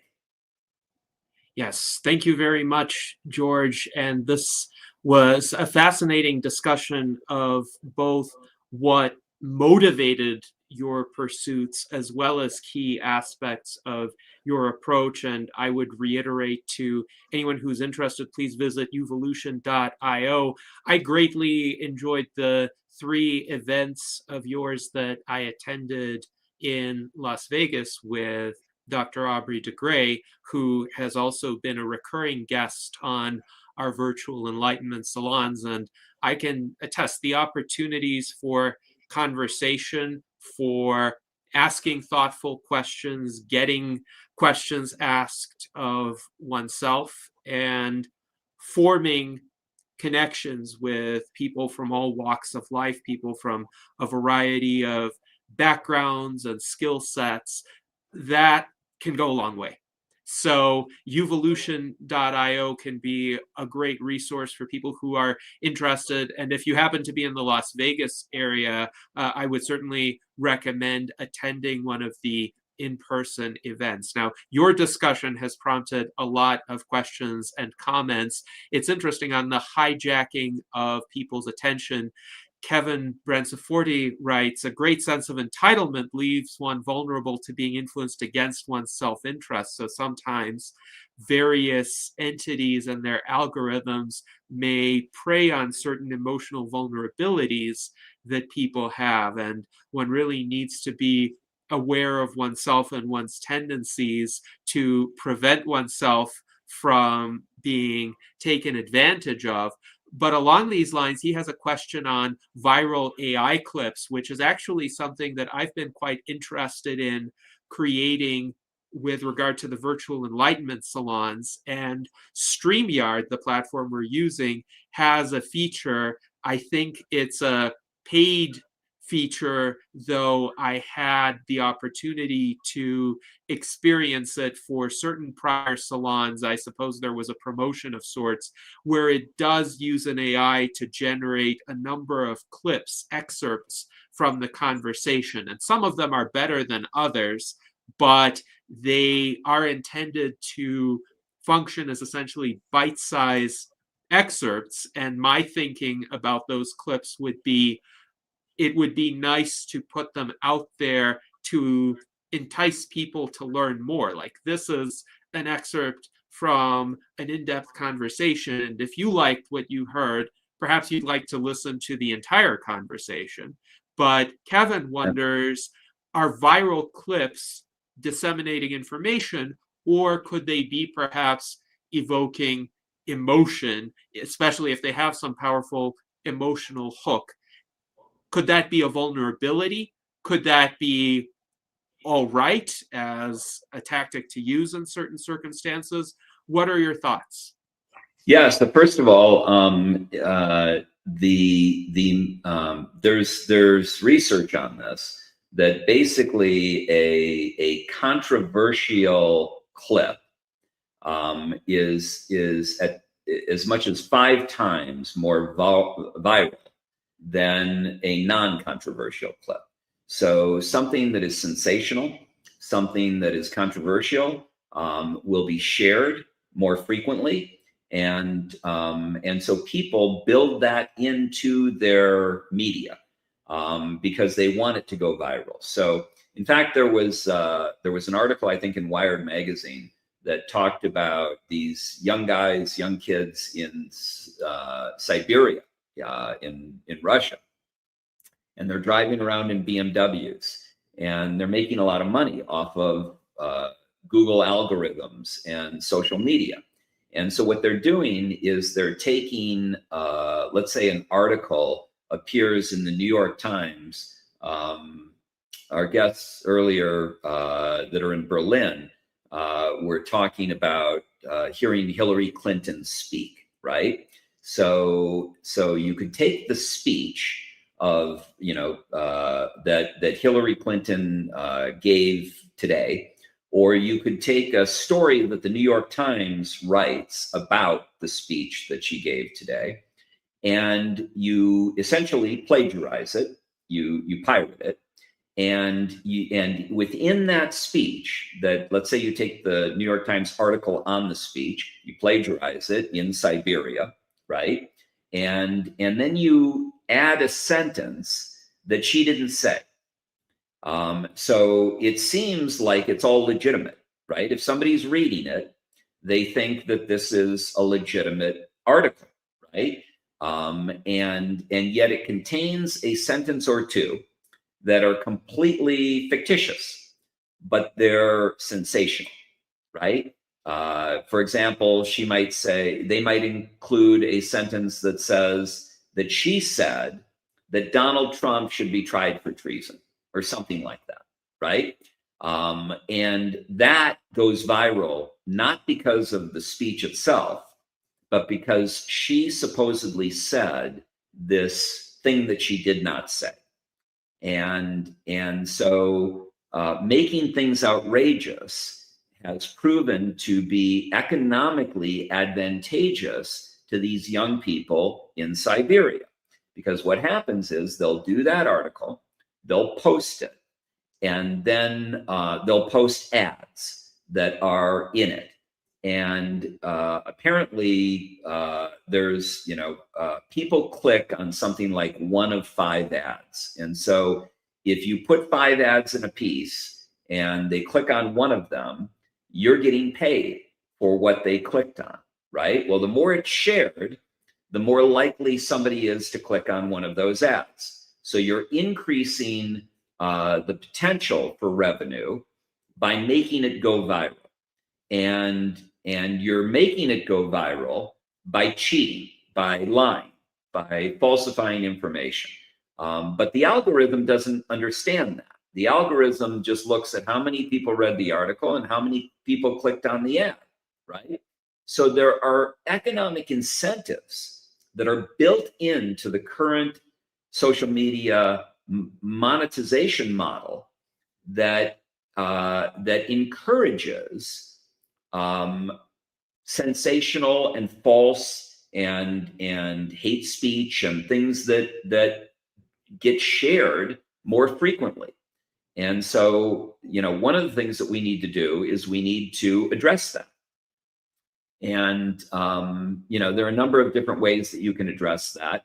But ultimately, there needs to be a dialogue about the fact that this is going on and this is a problem, and go to these companies and say, this is your monetization model. How can you change this model to avoid this result?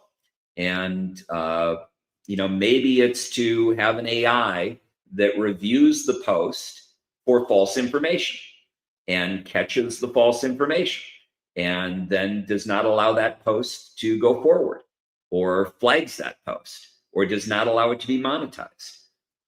So there are solutions, I think, to all of these technological challenges that we are encountering today and will encounter in the future. But it all begins with awareness. Sheryl Sandberg of Facebook said, you cannot change that which you are unaware of, but once you are aware, you cannot help but change. So I'm not sure if everything she said there is accurate, but the first part certainly is. You cannot change that which you are unaware of. That's accurate. And so I think that creating awareness is one of the things that you're doing with this series that you're hosting.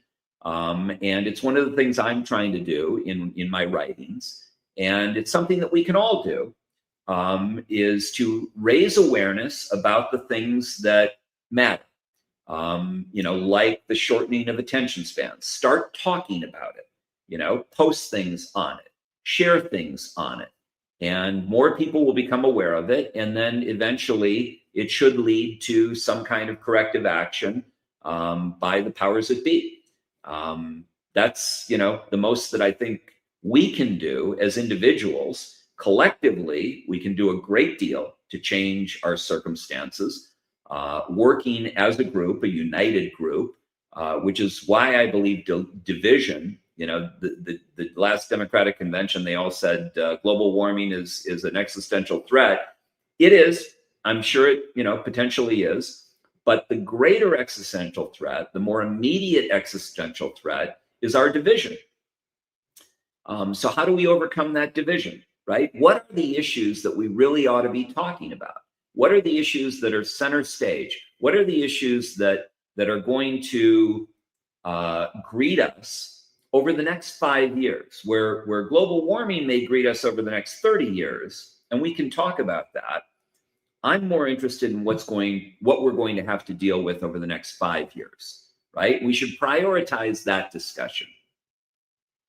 Yes, absolutely. And I agree that division, especially the kind of toxic polarization we're seeing in the United States, can be a precipitator of many existential risks, because ultimately it is through that kind of division that people fail to understand one another, and they fail to coordinate solutions that could prevent great harm. Of course, we need an informed public in order to overcome these divisions. Kevin Branciforte writes, the founders created a system that they said required an informed public. What is being discussed here is even more dependent on an informed public. And currently, our discourse is ruled by emotion. And More Life Please says, agreed. Several of the founders of the US made a point of declaring that education and virtue a la Stoicism were essential to the survival of a Republican form of government.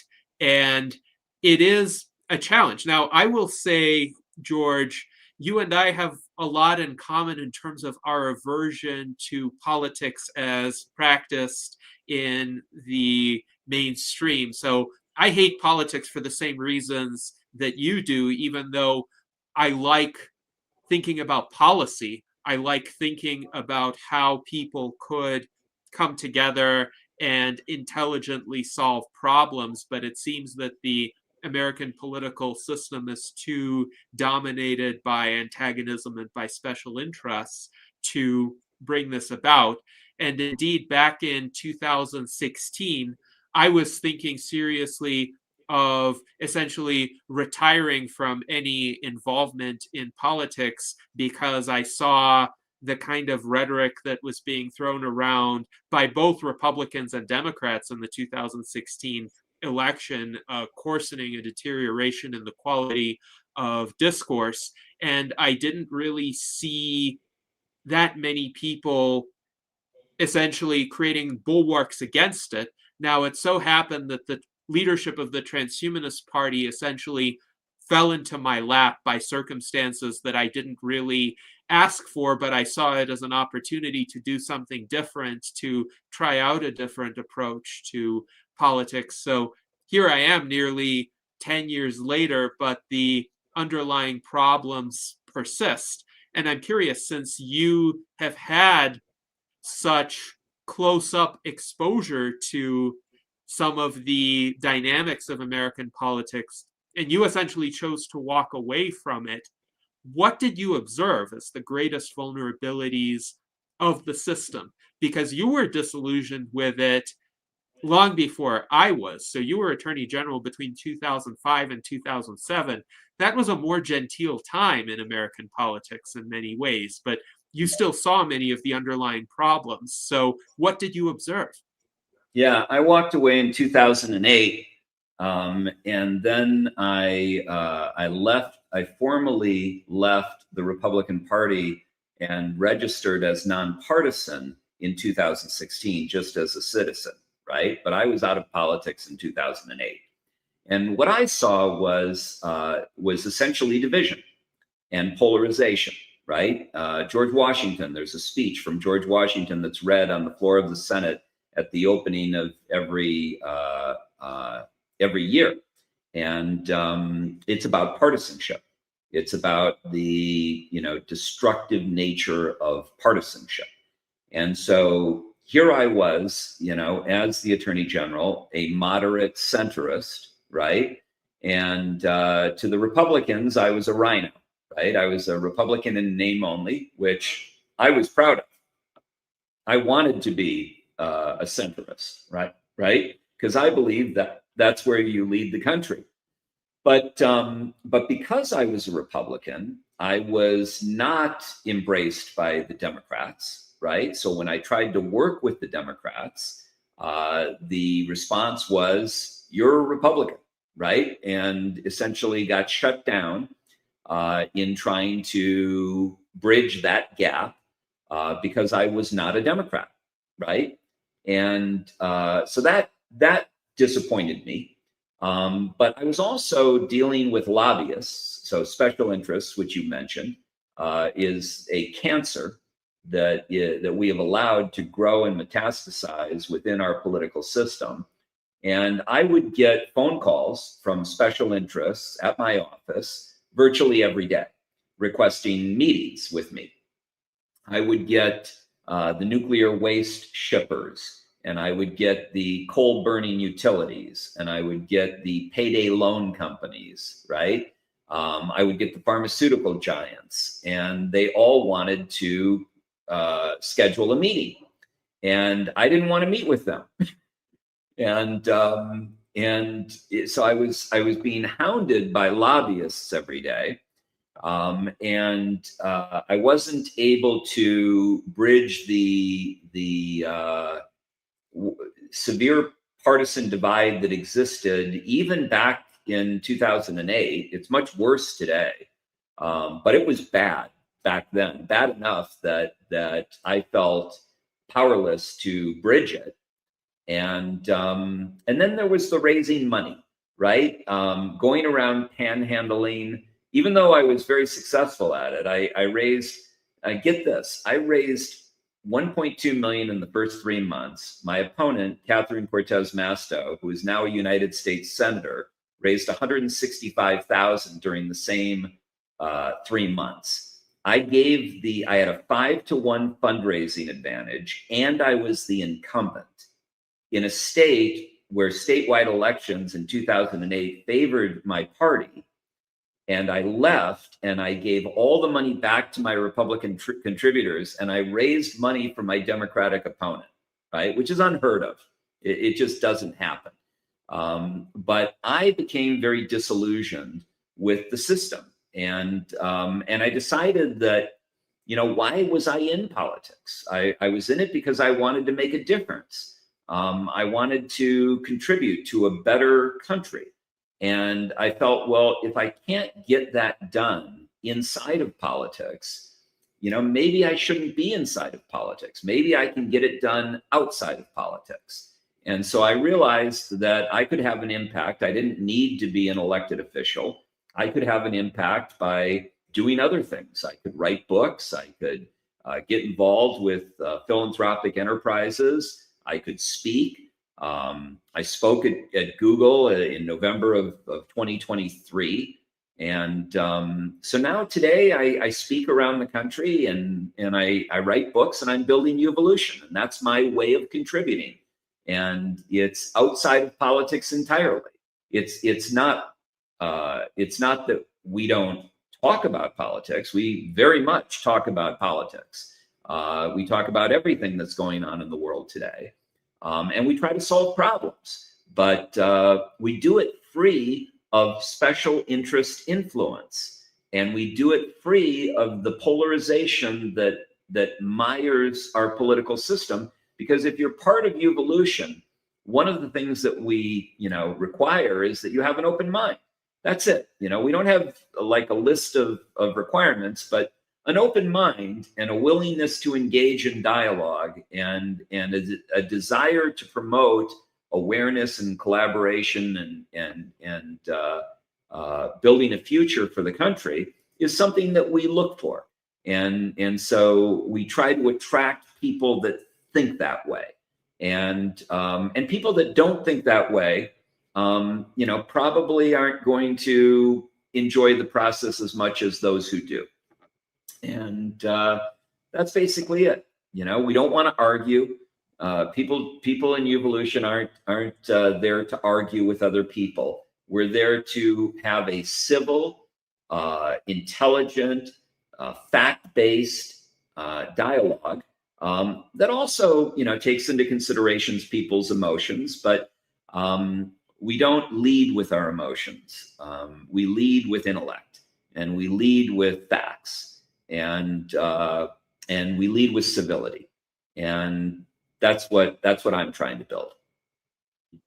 Yes, indeed. And it was interesting for me at several of the Uvolution events to encounter some leading political figures in Nevada, both Republicans and Democrats. But it was interesting for me to just make a mental note of the attendees, and some of them are current political figures, some of them are previous political figures, previous governors or senators, and to make a note, well, these people may have a broader perspective, whatever labels they choose to go by. They're open to new ideas. They're open to different ideas. They're open to exploring possibilities for a future that's different from our present world. And that's very useful to note because, as you pointed out, one of the challenges you had was the Democrats just saw the R next to your name. They didn't see you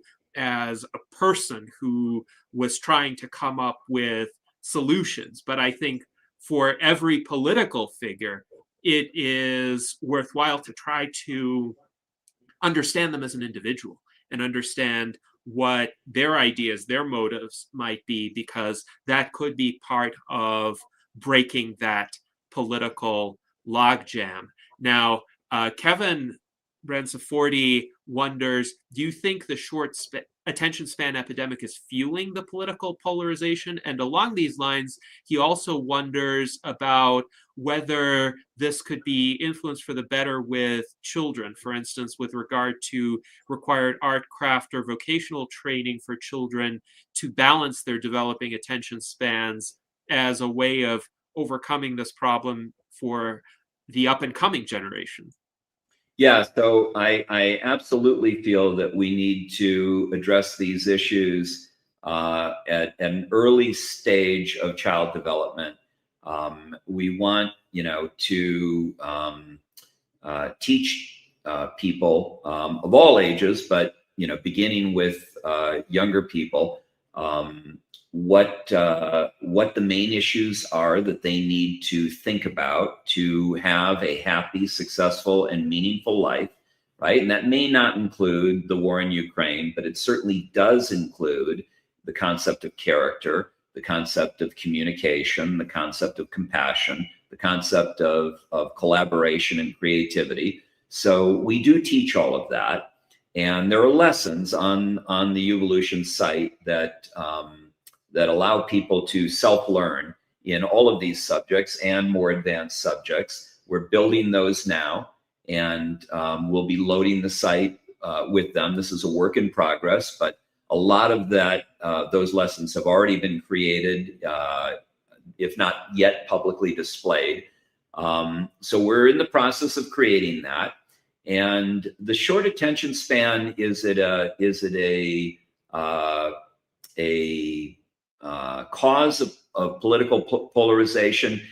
I would say yes, in the sense that it creates an intolerance for dialogue, right? So if you have a short attention span and I'm trying to have a conversation with you, right? And if 20 seconds or 30 seconds into my,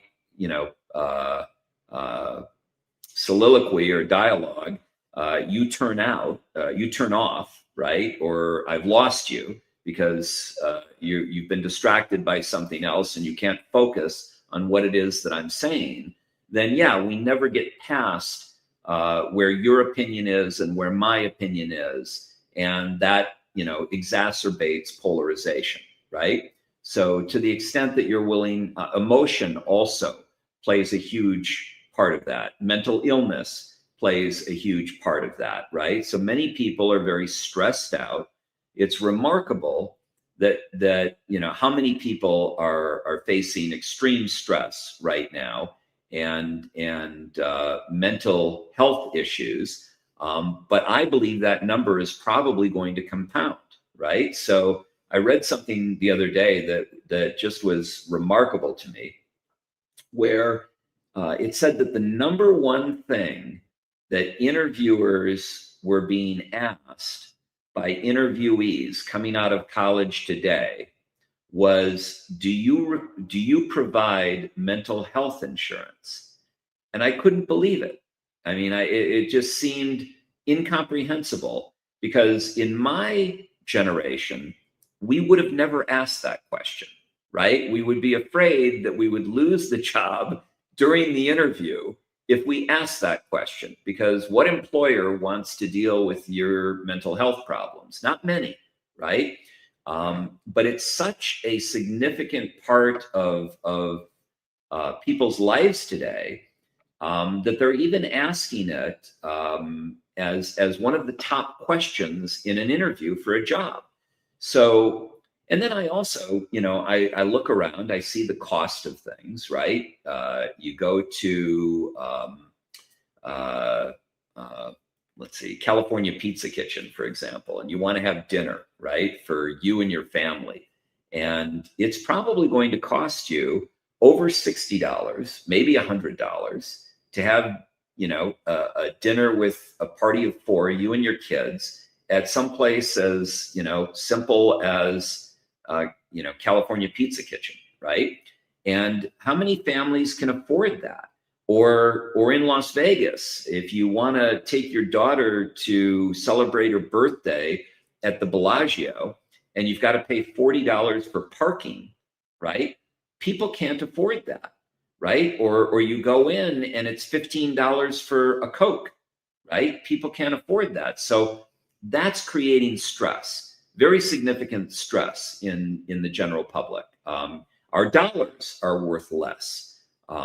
We've had increases in productivity over the past 40 years, but we haven't had corresponding increases in real wages that are anywhere near the increases in productivity. And so inflation is I think Charlie Munger, Warren Buffett's right-hand man, his lawyer and partner for many, many years, said that inflation is the greatest threat to democracy, because it eats away at people's life savings, right? So the retired people that have accumulated a nest egg of however much, thinking that it would last them the rest of their lives, are now realizing that it may not. Young people are not able to buy homes. Young people are not able to get married. These are devastating stressors that can cause mental illness. So I think that's part of our divide as well, is that, there are people that look at conservatism and the Republican Party and capitalism, and they've done well in the system, and they embrace the system, and they believe in the system because it worked for them, right? And then there are other people who are saying, it's not working for me, right? It's not working for me. And I'm falling further behind every year, right? Because whatever money I do make can buy less, and my real wages are not keeping up, right? So those people are being emotionally impacted by their experience of living and working in America or anywhere else in the world. And so they're reacting to things in an emotional level, and other people are looking at it more in a intellectual level. Socialism is not a good system. Capitalism has worked very well for me. We've created the greatest economy in the world using a capitalist system. Why are you trying to create a socialist system? And the guy who it's not working for is saying, well, it may work for you, buddy, but it's not working for me, right? And it's not working for anyone I know. And so that's why I want socialism. And so, all of these factors contribute to our divide, right? Hopefully, the promise of technology is that it will create greater abundance for all. It will drive down the cost of goods, right? So with AI, you'll be able to manufacture things much more economically. You'll create greater efficiencies, and those greater efficiencies will multiply the US GDP and the global GDP. This is what Dan Mapes writes about in his book, The Spatial Web, basically saying that trillions of sensors connected to everything on the planet will increase efficiencies so dramatically that it will 10x the global GDP, creating abundance for all, right? That's his vision of the future. That's what it could be like. That is the second utopia that you know we all want to see happen. So hopefully, if we can keep our heads about us, if we can overcome our division, if we can maintain our optimism and maintain our lines of communication, we will get there. And many of these problems will solve themselves. You know, I believe that Milton Friedman, he won his Nobel Prize for the observation that people operate out of self-interest, right? If you want somebody to do something, explain to them why it is in their self-interest. So I think one of the things that we have to do is we have to explain to people why division is contrary to their self-interest, why unity and collaboration and communication and listening and learning, why are all of these things beneficial to them? How will it help their lives? And if you appeal to their self-interest and explain how these things, how collaboration, how communication will improve your life and allow us to get to this second enlightenment. Technology is coming, it's there, we just need to move towards it, and we need to make it work for us. And if we all get along and we all learn to collaborate, we're going to leverage it to its greatest potential. If people understand that message, perhaps they'll behave in their self-interest and behave more rationally and enter into dialogue more freely and more openly. If they understand how the human brain works and how their ideas and their beliefs may seem very real to them and may seem very truthful and honest to them, but their minds are filled with information that has not really been validated by them, or you know, even that they're not even aware of how their brain is reacting to certain information that is outside their conscious awareness. As they become aware of these things, these limitations on their own thinking, how their thoughts and my thoughts and your thoughts have no, you know, privileged claim to truthfulness, that maybe the spread of this awareness will cause people to see that it is in their self-interest to, you know, increase their attention spans, increase their dialogue, increase their range of relationships, see alternative perspectives not as threats but as assets. You know, that's how I'm trying to approach it. Yes, indeed. And of course, this is a key reason why we strive to such an extent to promote rational discourse within the Transhumanist Party. This can be transformational if enough people recognize what their true self-interests are. And also, to your point, the cost of living pressures on a lot of people, particularly younger people, even people in the middle class or upper middle class, are significant. And I was lucky that I could purchase a house in 2010, back when there was this temporary dip in housing prices after the collapse of the housing bubble. So I'm one of the few millennials who fully own their homes now. But a lot of people, even in my generation, but certainly people 10 years younger than I am, are thinking they might never be able to afford a house. And the key to emphasize to them is there could be technologies that, if they are allowed to do so, could produce radical abundance in the housing market and enable everybody to not only have housing, but have larger, higher quality homes than exists today. Now, it's Just interesting on that point, I think that we all need to kind of reimagine what housing should look like, right? Reimagine how homelessness should be addressed. Reimagine how education should be handled, right? We're not leveraging technology to the degree that we could to expand the opportunities available to a greater number of people. So, for example, why do we need 1.5 million math teachers in elementary schools, right? Why can't we leverage? Why can't we take the 10 or 20 most successful, algebra teachers in the country that are at the top high schools, doing the best job, getting the best reviews, that are the most skilled communicators, and why aren't we putting them on video like the Khan Academy, right? And why aren't we teaching all of these kids through the best teachers, right? And so we have teachers unions, right, that want to maintain the job security of their teacher population, right? But is it really in the best interest of what is education about? Is it about creating an environment that is the optimal environment for teachers? Full employment, the Full Employment Act for teachers, or is it about educating our youth, right? And I think we need to prioritize. What is education supposed to be about? How do we use technology and leverage technology to provide the best value to our student population, to our young people, at the lowest possible cost with the greatest positive impact? And clearly that's not the system that was created in the 1900s by the Rockefellers, right? That was created for the Industrial Revolution and to teach people how to go into the factories and operate a machine.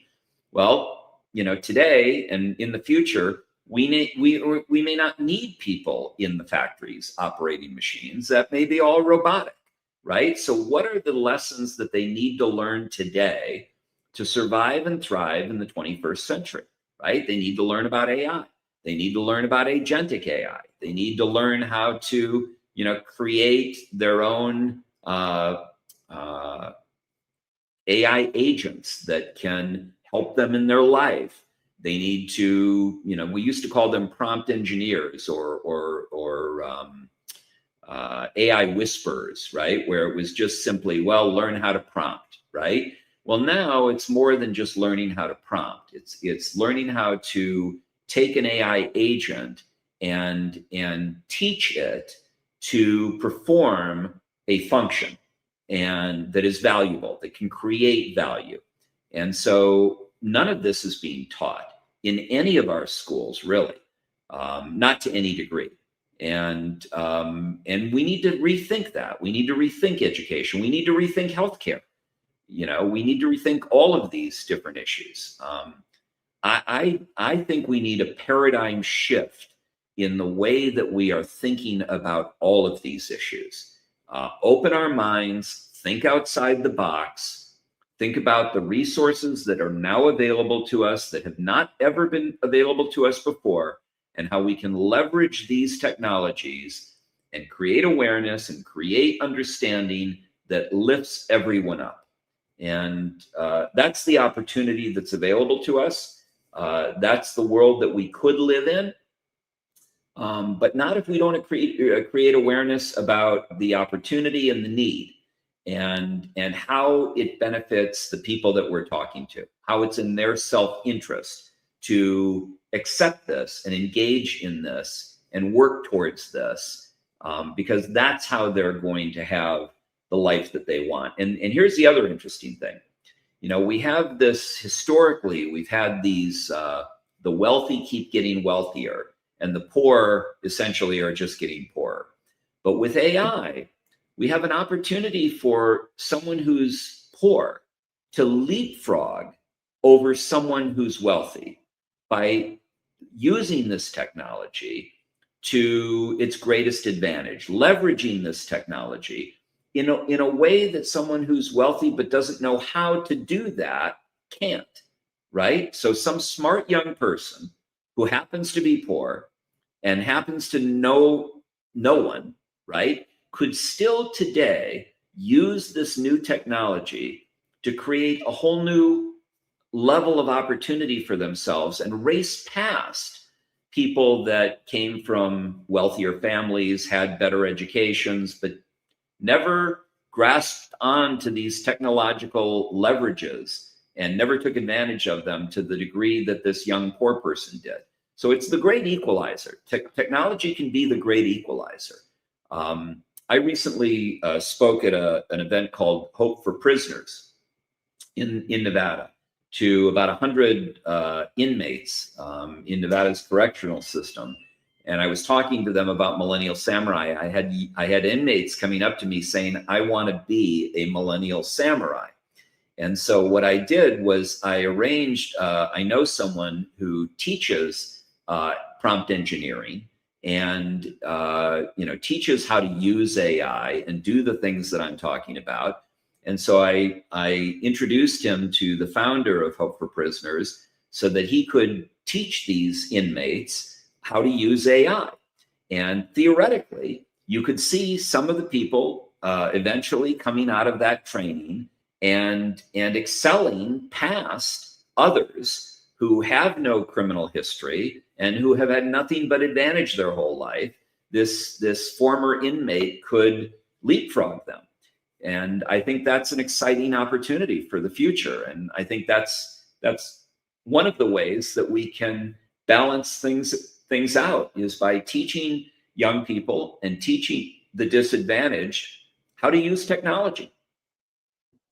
Yes, indeed. And in fact, our 2024 presidential candidate, Tom Ross, had as one of the positions he advocated for providing AI tutors to every student. And these tutors would learn about each student's proclivities and prior knowledge and strengths and weaknesses, and would develop a custom tailored curriculum to suit each student's needs. The technology for this already exists, and it is a matter of policy in part, but also in part people utilizing the technology that exists today. So for instance, Mike Lazine writes, what about technology in homes for homeschool learning? And that's accessible to parents today, especially when we have a divide of learning styles with Generation X parents having Gen Z kids. There are various approaches to teaching mathematics, but the AI tutors could potentially take that into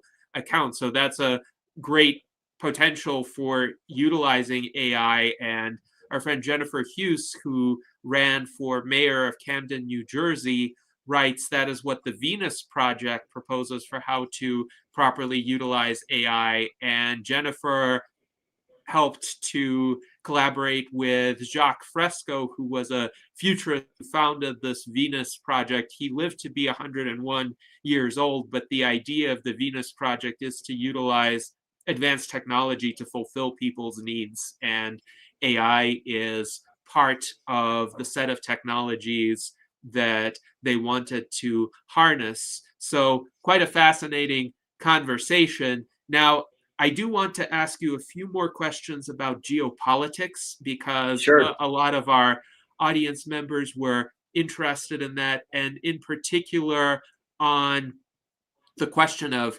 China and what the relationship between the US and China is now. As you pointed out, it has been upturned since the paradigm established by Nixon, which was one of cooperation with China and integrating our economies very tightly. I remember in 2002, I was in high school and we had guest speakers from the Chinese consulate, essentially. And relations were friendly enough that representatives of the Chinese consulate were just invited to give presentations to American high school students. But one thing they told us was the strategy of the Chinese government at that time was to ensure that economically the United States and China would be so tightly intertwined that essentially by cutting off one side's arm, the other side would be cutting off its own leg.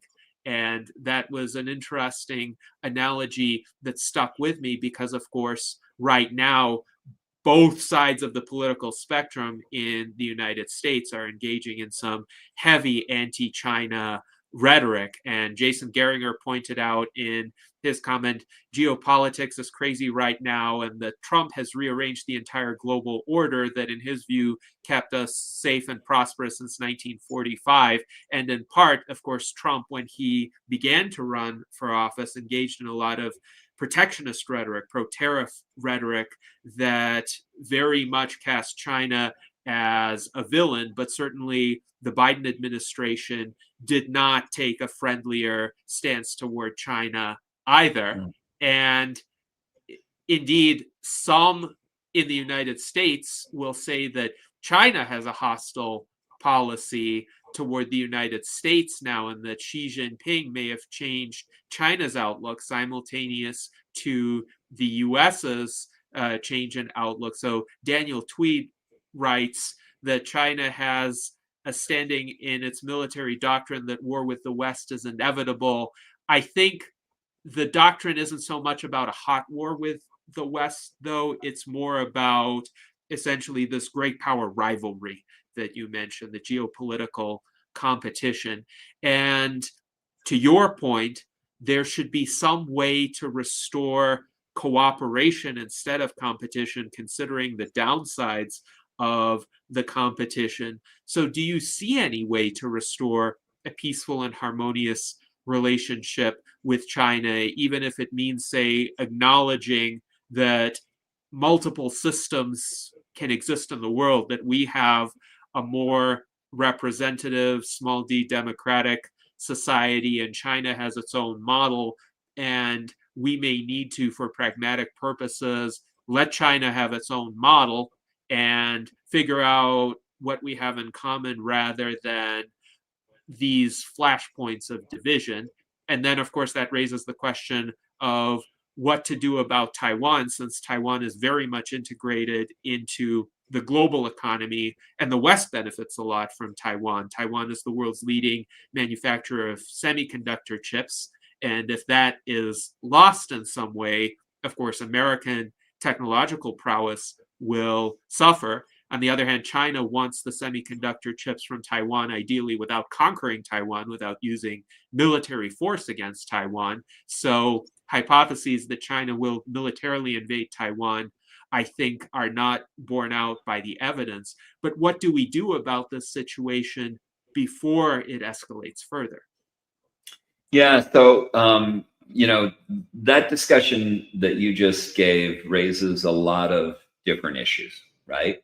So the first question I would ask is, who are we to decide that China can be the way they want to be? Right? It's like we're going to graciously allow China to pursue the kind of culture that they want to pursue, right? This paternalistic view of U.S. dominance and dictation, I reject. I think that China is equally entitled to pursue their destiny as they understand it, as they see it, as they know it, and as they believe it should unfold, as much as we are. And every nation is basically entitled to do that. Only to the degree that a nation is acting as a rogue, a complete rogue, who's victimizing its population, right? And some could say China is doing this with the Uyghurs, but to the extent that something like what's going on in Iran, were to continue and become more violent, I believe there is a cause for the United States to potentially get involved in somehow helping the population get rid of the regime that is currently in place in Iran. In China, I don't think that, or in Russia, for example, we try to spread our values, right? We believe very deeply in our values, our cultural norms, and we try to spread those throughout the world. But I don't think that that's really our place. I think that we should lead by example, and we should draw people to American culture and American thinking and American way of life and democracy and liberal Western values as a magnet of attraction rather than as a bludgeon where we go in and say, you need to be like us, right? I don't think we should be saying to anybody, you need to be like us, whether it's in China or the Middle East or Russia or anywhere else. So that's the first thing. The other thing is that I believe that conflict in a post-nuclear, pre-singularity world creates existential threats that are more dramatic, far more dramatic than they have ever been in human history, right? And it's not just nuclear weapons. AI can be more dangerous than nuclear weapons, right? They can turn off satellite systems. They can shut down financial networks. They can,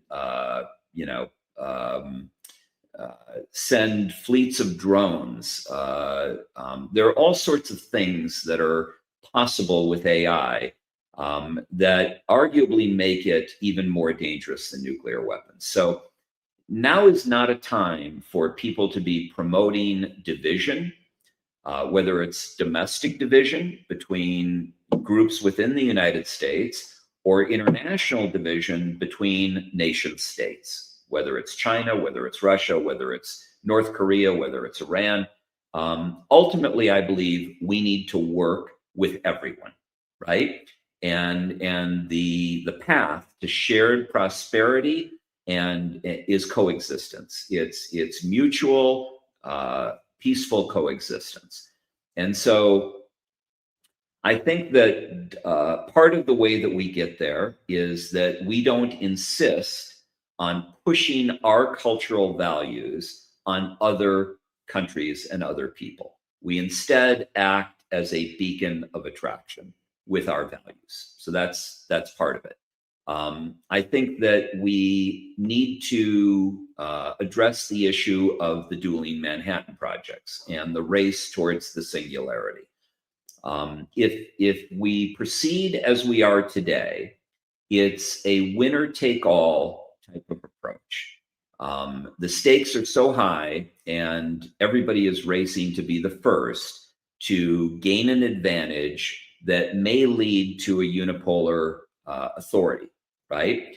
And instead, if we were approaching the development of AI with other countries and the leaders of other countries from the perspective of shared planetary abundance that can be created through collaboration and cooperation, and that, China, don't be afraid of us, racing across the finish line and then subjecting you to our culture, our values, our domination.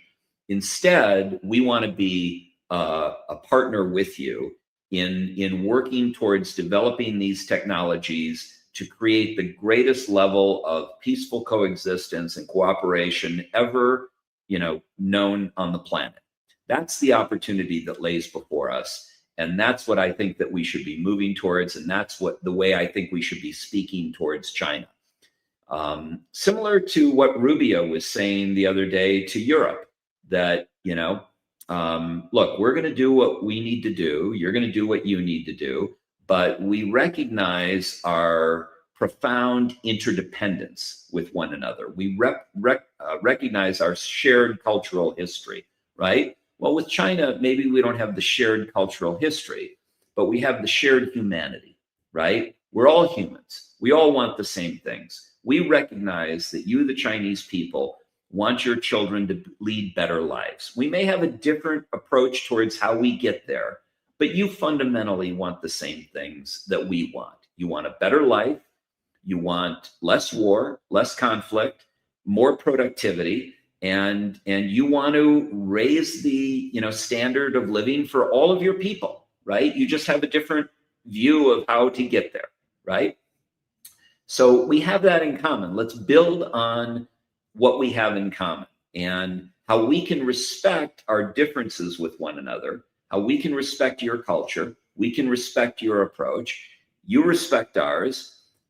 Perhaps we respect certain spheres of influence, right? We're not meddling in your country's affairs or necessarily your regional affairs unless you cause us to, unless you're doing something that forces our hand.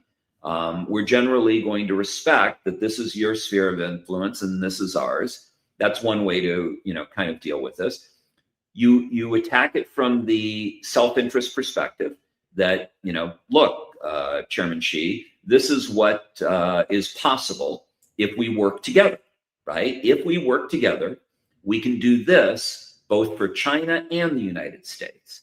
And if we fight one another, it can lead to this for both China and the United States, which is disastrous. And so we appeal to their self-interest in wanting to avoid disaster, and arguing that there is no winner in competition here. The winner is through collaboration. We all win. And so I believe that needs to be the approach. I don't view the Chinese as being any different as human beings than an American. That they at the deepest level, they want the same things that we want, for their children, for their families, for themselves, for their society. And so I think we need to acknowledge that. And we need to also acknowledge the fact that the great work of tomorrow is done through collaboration with the Chinese. And the avoidance of existential threat is also advanced through cooperation with the Chinese. So that generally would be my approach, and the approach that I think leaders around the world are ultimately going to see that they have to take. Because if they rely on, old doctrines and approach the world as it's been approached for centuries, with, he with the greatest might makes the rules, then we're going to end up destroying ourselves. And so no one wants that. And the Chinese don't want that any more than we don't want that. And so I think they would be receptive to this. Now, there is also, we have different cultures and different histories and different ways of thinking about things. And one of the things that the Chinese military is guided by is the art of war. The art of war is required reading for the People's Republic Army. And so the art of war is all about deception. The art of war is, when you're strong, make your enemy believe you're weak. When you're weak, make them believe you're strong. When you're far away, make them believe you're near. When you're near, make them believe you're far away. So it's causing your opponents to make poor decisions based on inaccurate information, right? Which is advanced through deception. And so I think that if we continue down this path of trying to compete with the Chinese, that as these technologies become more and more potentially destructive, that it could, very easily turn out very, very bad. Because I believe that AI will develop in a way that allows countries that are fighting to use mechanisms that have never been used before. Perhaps control over the weather, right? Being able to create hurricanes and tornadoes and typhoons, and being able to defoliate crops, being able to engineer, insect swarms or drone swarms. There's all manner of ugliness that is possible through the misuse of technology. And so I don't think we want to go there. I don't think we can afford to go there. And I think if we go there, we all end up losing.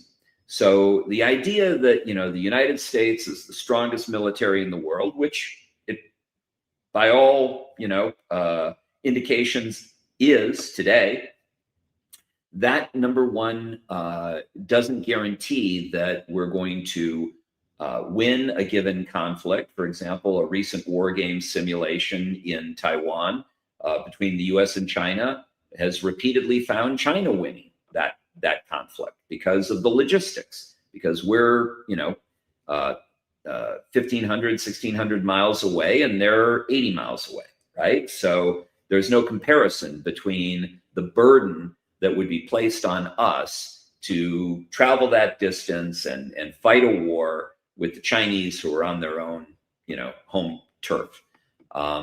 So I think we need to be, cognizant about all these things and realize that we have so much more to gain and so much more to lose, depending upon the way that we approach the Chinese. So I would approach the Chinese through rational dialogue aimed at peaceful coexistence and explain to them why it is in their self-interest to pursue that path with us. And then, as Reagan said, I would trust but verify. I would be mindful of the art of war, and I'd be looking for deception. But I would work towards that end and try to build trust.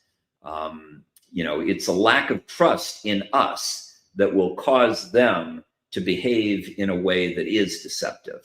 And so we need to build that trust and rebuild that trust, which I believe has been sorely damaged. As far as the criticisms of Trump, I think that you can also criticize the Biden administration. Trump didn't get us into the war in Ukraine. Trump wasn't trying to, destabilize and degrade Russia using Ukraine as a proxy. And what we did in Russia, I believe, caused the Russians to reach out to the Iranians and say to the Iranians, if you want to greenlight Hamas on October 7th and Hezbollah and the Houthi rebels, be our guest. We fully support your doing that because it will take the U.S. attention and shift it towards the Middle East, take it away from us. There was very interestingly a meeting between the Chinese and Iran that brokered a meeting between China and Iran and Saudi Arabia. And, the United States had never been able to get Saudi Arabia and Iran to sit down at the table together and meet. Yet the Chinese were able to do that. And they did that prior to October 7th. So what was discussed at that meeting? And might it have related to Iran's plans that China would have been aware of because of Russia and their connection to Russia? This was post-Ukraine, but pre-October 7th. And so I think that what may have been, and again, this is, conjecture and I have no proof of this, but, a logical guess, an informed guess is that during that meeting, the Iranians may have said to the Saudi Arabians, things are going to happen in the coming months. And we need you to understand that we're not a threat to you, and we need you to stand down. If Hamas and Hezbollah and the Houthi rebels start engaging Iran in a dramatic way, understand that this is not about you, Saudi Arabia. Stay out of it. That may have been the discussion that occurred in that meeting with China. I don't know that for a fact, but I think it's a fairly reasonable scenario. So in any case, these things cascade, they trigger. So you invade, you empower the Ukrainians to attack Russia, and you think Russia is just going to get beaten down, relentlessly beaten down, their economy devastated, their military and cities attacked, and they're not going to respond. They're going to respond in any way that they can. And part of that response is to trigger their allies like Iran to take action, or North Korea. We haven't heard anything from North Korea recently, right? There are all sorts of trigger points around the world that can be put into motion by these countries that we are hostile towards, right? So we're hostile towards China, we're hostile towards Russia, and all of a sudden North Korea comes into play, or Pakistan comes into play with India. And there can be a cascading effect that turns into the Third World War. And so I think we need to back off of the notion that, we're the mightiest military in the world and we can go, muscle our way through the next 5 years. I think is a fool's choice, because at the end of the day, it won't end well for anyone. Even if we win these conflicts, it will not end well. Versus if we can figure out a way to cooperate, it can very much lead to a great expansion of abundance. And so that's the way I would approach it. But I don't, I'm not Donald Trump and I'm not Joe Biden and I'm not the next guy. So I don't know where they're going to go with this. I just hope that cooler minds will prevail. And then the other thing that I think we need to think about is that while we may lead, and we don't really know where China is. I remember many years ago, they had the Sunway Tau-like computer that calculated at 124 petaflops per second, which is 124 quadrillion calculations per second. And they said that they expected by the next year, and this was like 2020, by the next year that they would have a computer that calculated at 1 quintillion calculations per second. Well, today, supposedly, the fastest supercomputer is the US Frontier that does calculate at a quintillion calculations per second. The thing is, we don't know. China stopped announcing what they've got. So we don't know what they've got, number one. Number two, they lead in materials manufacturing, especially rare earth materials manufacturing. And so, today, the most advanced computers are based on silicon. Well, what if the Chinese develop a material that allows more calculations per second on a new material that we haven't thought of and may not even have access to or an abundance of, right? How might that shift the dynamic, right? How might AI be able to tell them what materials would yield that kind of increased performance? So the assumption that we have the world's greatest military, which may be an accurate assumption today, may not be an accurate assumption 2 years from now, right? Which is another reason why we need to lean in on collaboration and cooperation and avoid conflict.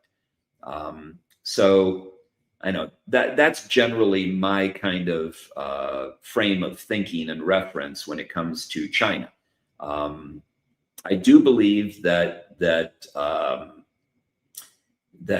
Reagan was right about trusting but verify, and that we need to not go into this with some Pollyannish belief that it's all going to be kumbaya. But I do believe that we need to work towards that and keep our eyes open and our ears open and our minds open and ultimately work towards that goal. Yes, thank you very much, George. And Jennifer Hughes writes, absolutely, we need to make a world of abundance for all people and not just some. And competing against our own species is nonsense. Now, Luis Arroyo writes, imagine if China intervened in Puerto Rico or the American Samoa. This is the absurd reverse equal to the situation with the US and Taiwan. So he's trying to essentially illustrate how the situation might look from the standpoint of the Chinese leadership. Now, on the other hand, Daniel Tweet writes, respecting human rights is not an optional cultural value, and he and Luis have a bit of a disagreement about this. Luis writes, no world power respects human rights, though I do think it may be possible to respect more people's rights if we avoid war, though, and that's really the main threat right now. But even with the kind of destructive rivalries that you pointed out, it has been astonishing to me how many of these strange conflicts have arisen in the past half decade, especially, but the war in Ukraine and the war in Gaza do come to mind. I think we would be much further along the path to a beneficial technological singularity if those wars didn't occur and they didn't take away resources, lives, attention, if they didn't further stoke division.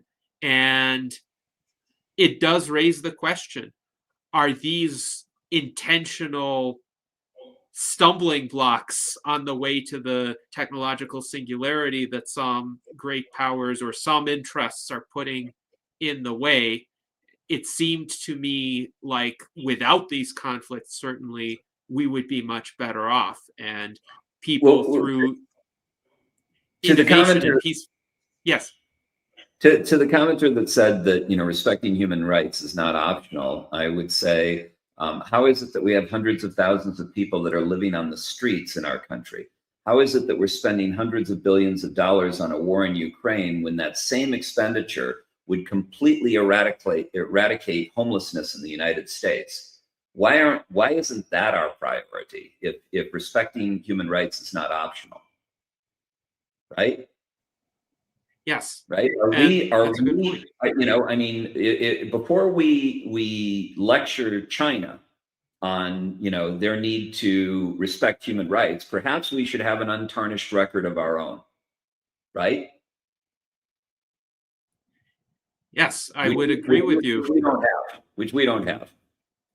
And I think America's role, as you pointed out, is best posited as serving as an example, like the city on a hill concept, where people would look up to the United States not for what the US imposes on them, but the US serving as an example of what others could be if they implemented some of the same systems or some of the same insights. So our friend Alan Crowley also writes on the art of war that it's a quick read and a worthwhile one, and it's actually available for free online. So those who would like to have more insight into the mindset of the Chinese leadership may be well served in reading that. So one final question on Natty, I would just want to add, before we get to that question, I Yes. just would want to add, both Kennedy and Eisenhower, both of them, Republican and Democrat, advised us to be wary of the military-industrial complex, right? In the United States, my understanding is that 6 of the world's largest weapons manufacturers, six of the 8, are U.S. companies, right? So we are exporting the tools of war around the world, right? So it's not just that we're neglecting our homeless, but we're also exporting the tools of war around the world. We're the biggest merchants of death and sellers of armaments and killing mechanisms, right? So who are we to be preaching morality to anyone, right? I mean, seriously, it's like, some people think that we are these paragons of virtue, and that it's our place to teach the Chinese or the Russians how to behave, right? I think we've got a long way to improving our own record of behavior in this country before we start exporting or lecturing the rest of the world on how to behave. Indeed. And Daniel Tweed writes, the military-industrial complex pretty much decides geopolitical reality to their advantage. And of course, they do stand to make a lot of money from these conflicts. So their motivations should be viewed with the utmost skepticism. Now, I think one obstacle that we face, and this goes to the final question that I want to pose to you, is what about people who are actually interested in conflict. So Mariam Abbas writes, knowledge is power only when used in the right way, and war is not necessary, but the problem is many believe that it is. So she wonders, how do we get rid of those people or get them to change their minds? In her view, diversity can be a weakness in the sense that some people in that diversity may have views that are more pro-conflict. And John H. writes, to that point, as long as anyone does not say no to nuclear weapons or to war in general, the unwilling others who would prefer peace are also forced to say yes or risk being conquered, liquidated. So he's articulating essentially the idea of mutually assured destruction or a kind of defensive escalation that some people might genuinely believe in. Now, I don't believe in that, but how can one actually, let's say, make sure that the people with more belligerent motives aren't in charge? They're not the ones with their hands on either the literal or the proverbial red button, because then what they think really is what matters, and the rest of us may prefer a different outcome. But how do we as humanity or as the cooler heads essentially regain control of the decision-making mechanisms? That seems to me to be the biggest challenge in geopolitics. So I left it for the finale of our conversation. Yeah, so it's essentially special interest influence, right? So the military-industrial complex has lobbyists that are, much of the military-industrial complex works like a revolving door between government and industry. And so the companies that are, the Raytheons, the General Dynamics, the Lockheeds, the Martin Marietta's, these are companies that all hire retired generals and admirals to their boards. And so these retired generals and admirals have relationships with the current Joint Chiefs of Staff, with the decision makers in the US military. And so these companies and these board members lobby Congress and the military to purchase more and more weapons, and also plant seeds in the ears of these decision makers that conflicts are necessary, right? That Russia is going to take over Europe unless we destroy them, right? And here we have the Ukrainians that are ready to do the dirty work and will fight to the last Ukrainian life. And all we have to do is send them, $300 billion, which could have solved our homeless problem twice over. But just, send them $300 billion and they'll do all the fighting. And it'll actually be very, very economical. We'll be able to degrade Russia for pennies on the dollar using Ukraine lives without an American life lost. And some congressman is listening to this and he's buying it hook, line, and sinker. And these companies are contributing to his campaign. So he's listening, he's granting them meetings, and he may buy into the logic of the argument that they're making that, a war with China is inevitable. And we don't want Russia to be, part of their team when that war comes. So we really need to take them down a notch, and we need to do it now. And we've got the Ukrainians that'll do it. All we've got to do is cut these checks. And when you sell that legislator, that congressman, or that senator on that scenario, what happens? Well, the military-industrial complex gets, the $300 billion because we give it to the Ukrainians, but it's to buy weapons from US manufacturers, from these very same companies that are lobbying for this result. And what are those companies doing? They're offloading yesterday's inventory of legacy systems, artillery shells, tanks, missiles that are going to become increasingly irrelevant over the next 5 years, because wars will be fought in different ways with laptops and with satellites and with AI. And so they don't need these stockpiles of all these munitions that we've created. So let's start a war in Ukraine with Russia, and we'll degrade Russia's military. We'll unload these stockpiles, and we'll bring $300 billion into these military corporations so that they can retool and prepare for the conflict with China. I mean, this is kind of the rationale that I think everyone is in that system, in that loop, is being fed by one another, and they're digesting it, they're believing it.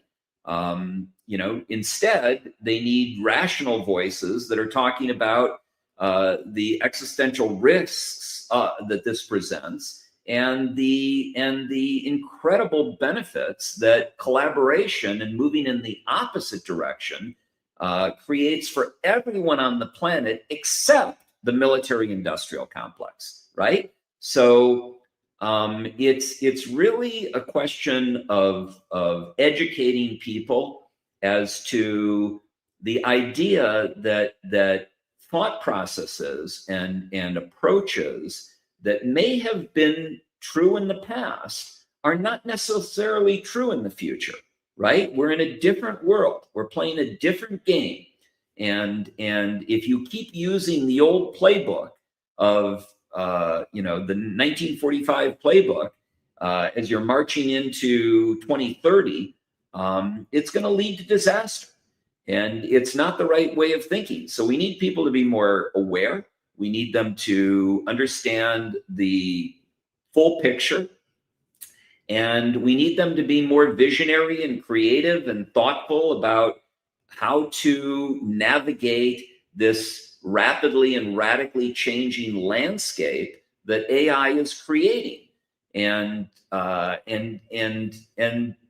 of that is we need higher intellects in Congress, right? We have a bunch of idiots that are basically running our government, and so they can be misled, and they can be bought, and that's really the fundamental problem, is that we've created a government that has become corrupted by special interest influence. So there are many things that we can do. Number one, we can institute term limits. Number two, we can put limits on campaign financing if that requires a constitutional amendment or whatever it requires. Because of Citizens United, we put limits on money in politics.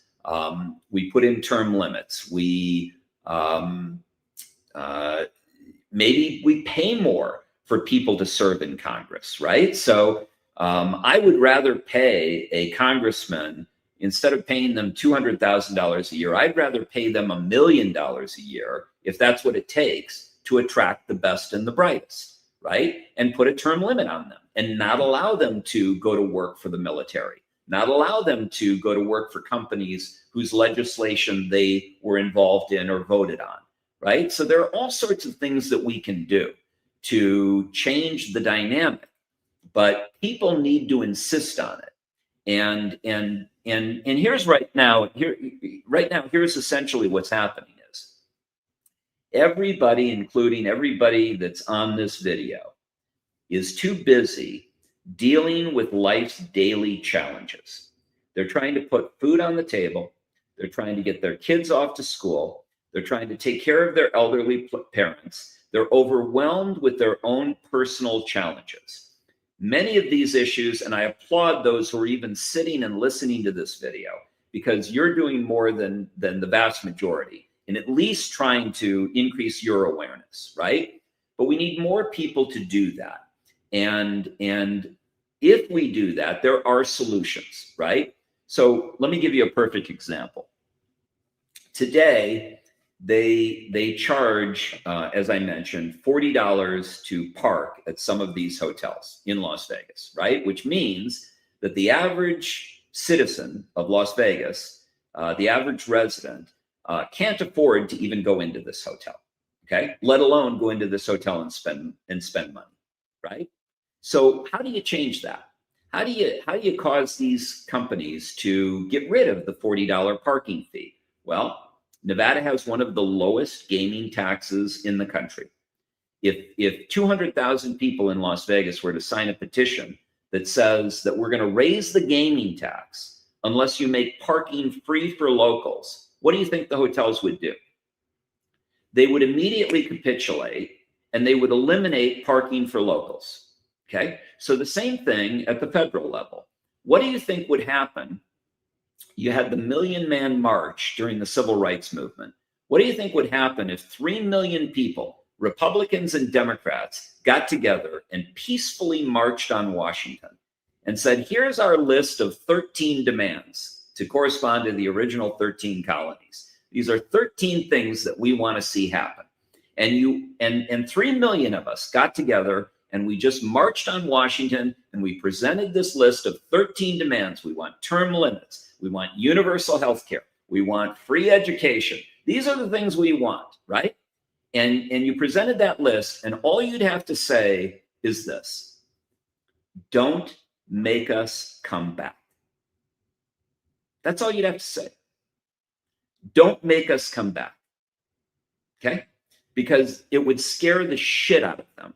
The unity of those 3 million people marching peacefully and just saying, we got 3 million to come here this time. We can bring 6 million next time. And the government would be powerless to oppose that.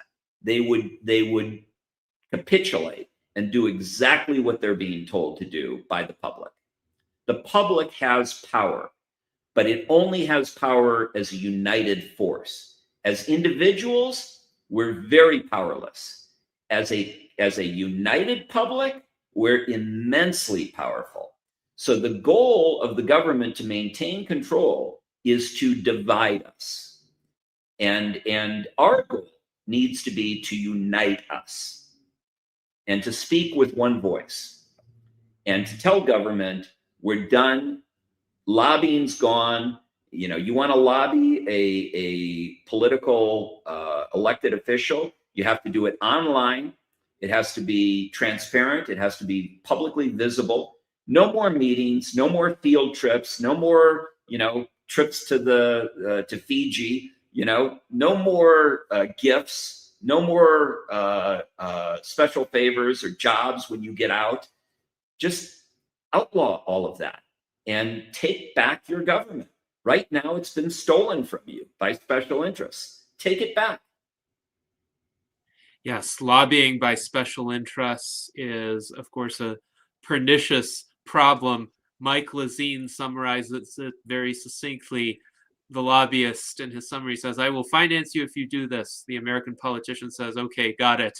And yes, I think, George, you and I have both seen this happen time and again, and it is definitely a system that results in outcomes that are contrary to the will of the vast majority of constituents. But the system needs to change structurally. And Mike also agrees with you. He says politicians are afraid of unity, especially bipartisan unity, or in our case, transpartisan unity. So indeed, let us work to achieve that. And a lot of our viewers are quite intrigued by the ideas that you presented today on a wide spectrum of issues: geopolitics, attention spans, productivity, and how to interface with emerging technologies. Mike also says that you are correct that we do have solutions for misleading news. And he also says, quote, I am loving George. I hope he comes back more often. Great salon today. So, George, before we conclude, do you have any final words, anything else you want to tell our audience after our 3-hour and 8-minute session? Yeah. So the only thing that I would add is I want you to go to millennialsamurai.com and download Millennial Samurai, A Mindset for the 21st Century for free. Okay. It's a 444-page book, but it's for the short attention span reader. It's divided into 182 chapters that are only 1 to 3 pages each. And what will happen is you'll read the 1 to 3 pages, you'll realize the time invested, you'll do a cost-benefit analysis in your mind, You'll think, first of all, I got this book for free. Secondly, I just spent 2 minutes reading this chapter and I learned something I didn't know. And so the payoff will cause you to read the next chapter. I had a 14-year-old young man who read it cover to cover in one sitting. His mother said he wouldn't go to bed until 3 in the morning. He was up all night from the morning he got the book, all through the day. He read it until 3 o'clock the next morning. He wouldn't put it down until he finished it. If you go on Amazon.com and you want a hard copy, you can get it for $29. And the reason is I give away a free book for every book, a free physical book for every book that's sold. So you're helping put that book in the hands of someone else who can't afford it, right? So if you choose that you want a hard copy, that's an option to you. The other thing I would encourage you to do, take a look at first of all, take a look at the Amazon reviews. It's been called a secular Bible for the 21st century. People have said it should be in every home in America. There's a lot of great commentary on the book on Amazon and people's reviews. So that's the book. The Substack. The Substack is for people who already know the basics. They already have good character. They already know how to communicate. They have an open mind. They have a strong foundation, but they want to learn about more. They're inquisitive. They want to learn about more. So imagine every day I'm writing an article. First of all, there are over 200 articles that are already posted on there. So if you subscribe, it's $8 a month. You have access to that library of 200 articles automatically. And then every day you're getting a new article that's about something that I believe you should know about, right? So something I've discovered, something I've read about, something I've seen that I've decided to do a deep dive and write an article about. For $8 a month or $80 a year, you're getting access to that. And that's helping build the Uvolution community. And then if you decide that you want to get involved in the Uvolution community, you can sign up for a free newsletter and we'll have your information and you'll be in our email list. And then when we have events or we're doing things at Uvolution, you'll have access to that. That will ultimately also be about an $8, $9 subscription. And you'll have access to a tremendous library of resources on it for that subscription. And again, these things are being done in a way to empower people in a way that is affordable, that isn't going to harm anyone. It's not a predatory personal empowerment program that charges you thousands of dollars for courses and takes you to big parties that you can get drunk at, but you're not really getting great value out of. We're building something different. So plug into it. And, maybe one day we'll be big enough that we can organize that 3 million person march. Indeed. Well, thank you so much, George, for joining us today. You have shared abundant insights with us. These are exactly the kinds of conversations we seek to cultivate in our virtual Enlightenment salons. And I'm definitely going to spend more of this evening continuing my reading of Millennial Samurai. I encourage others to do the same, and let us all live long and prosper.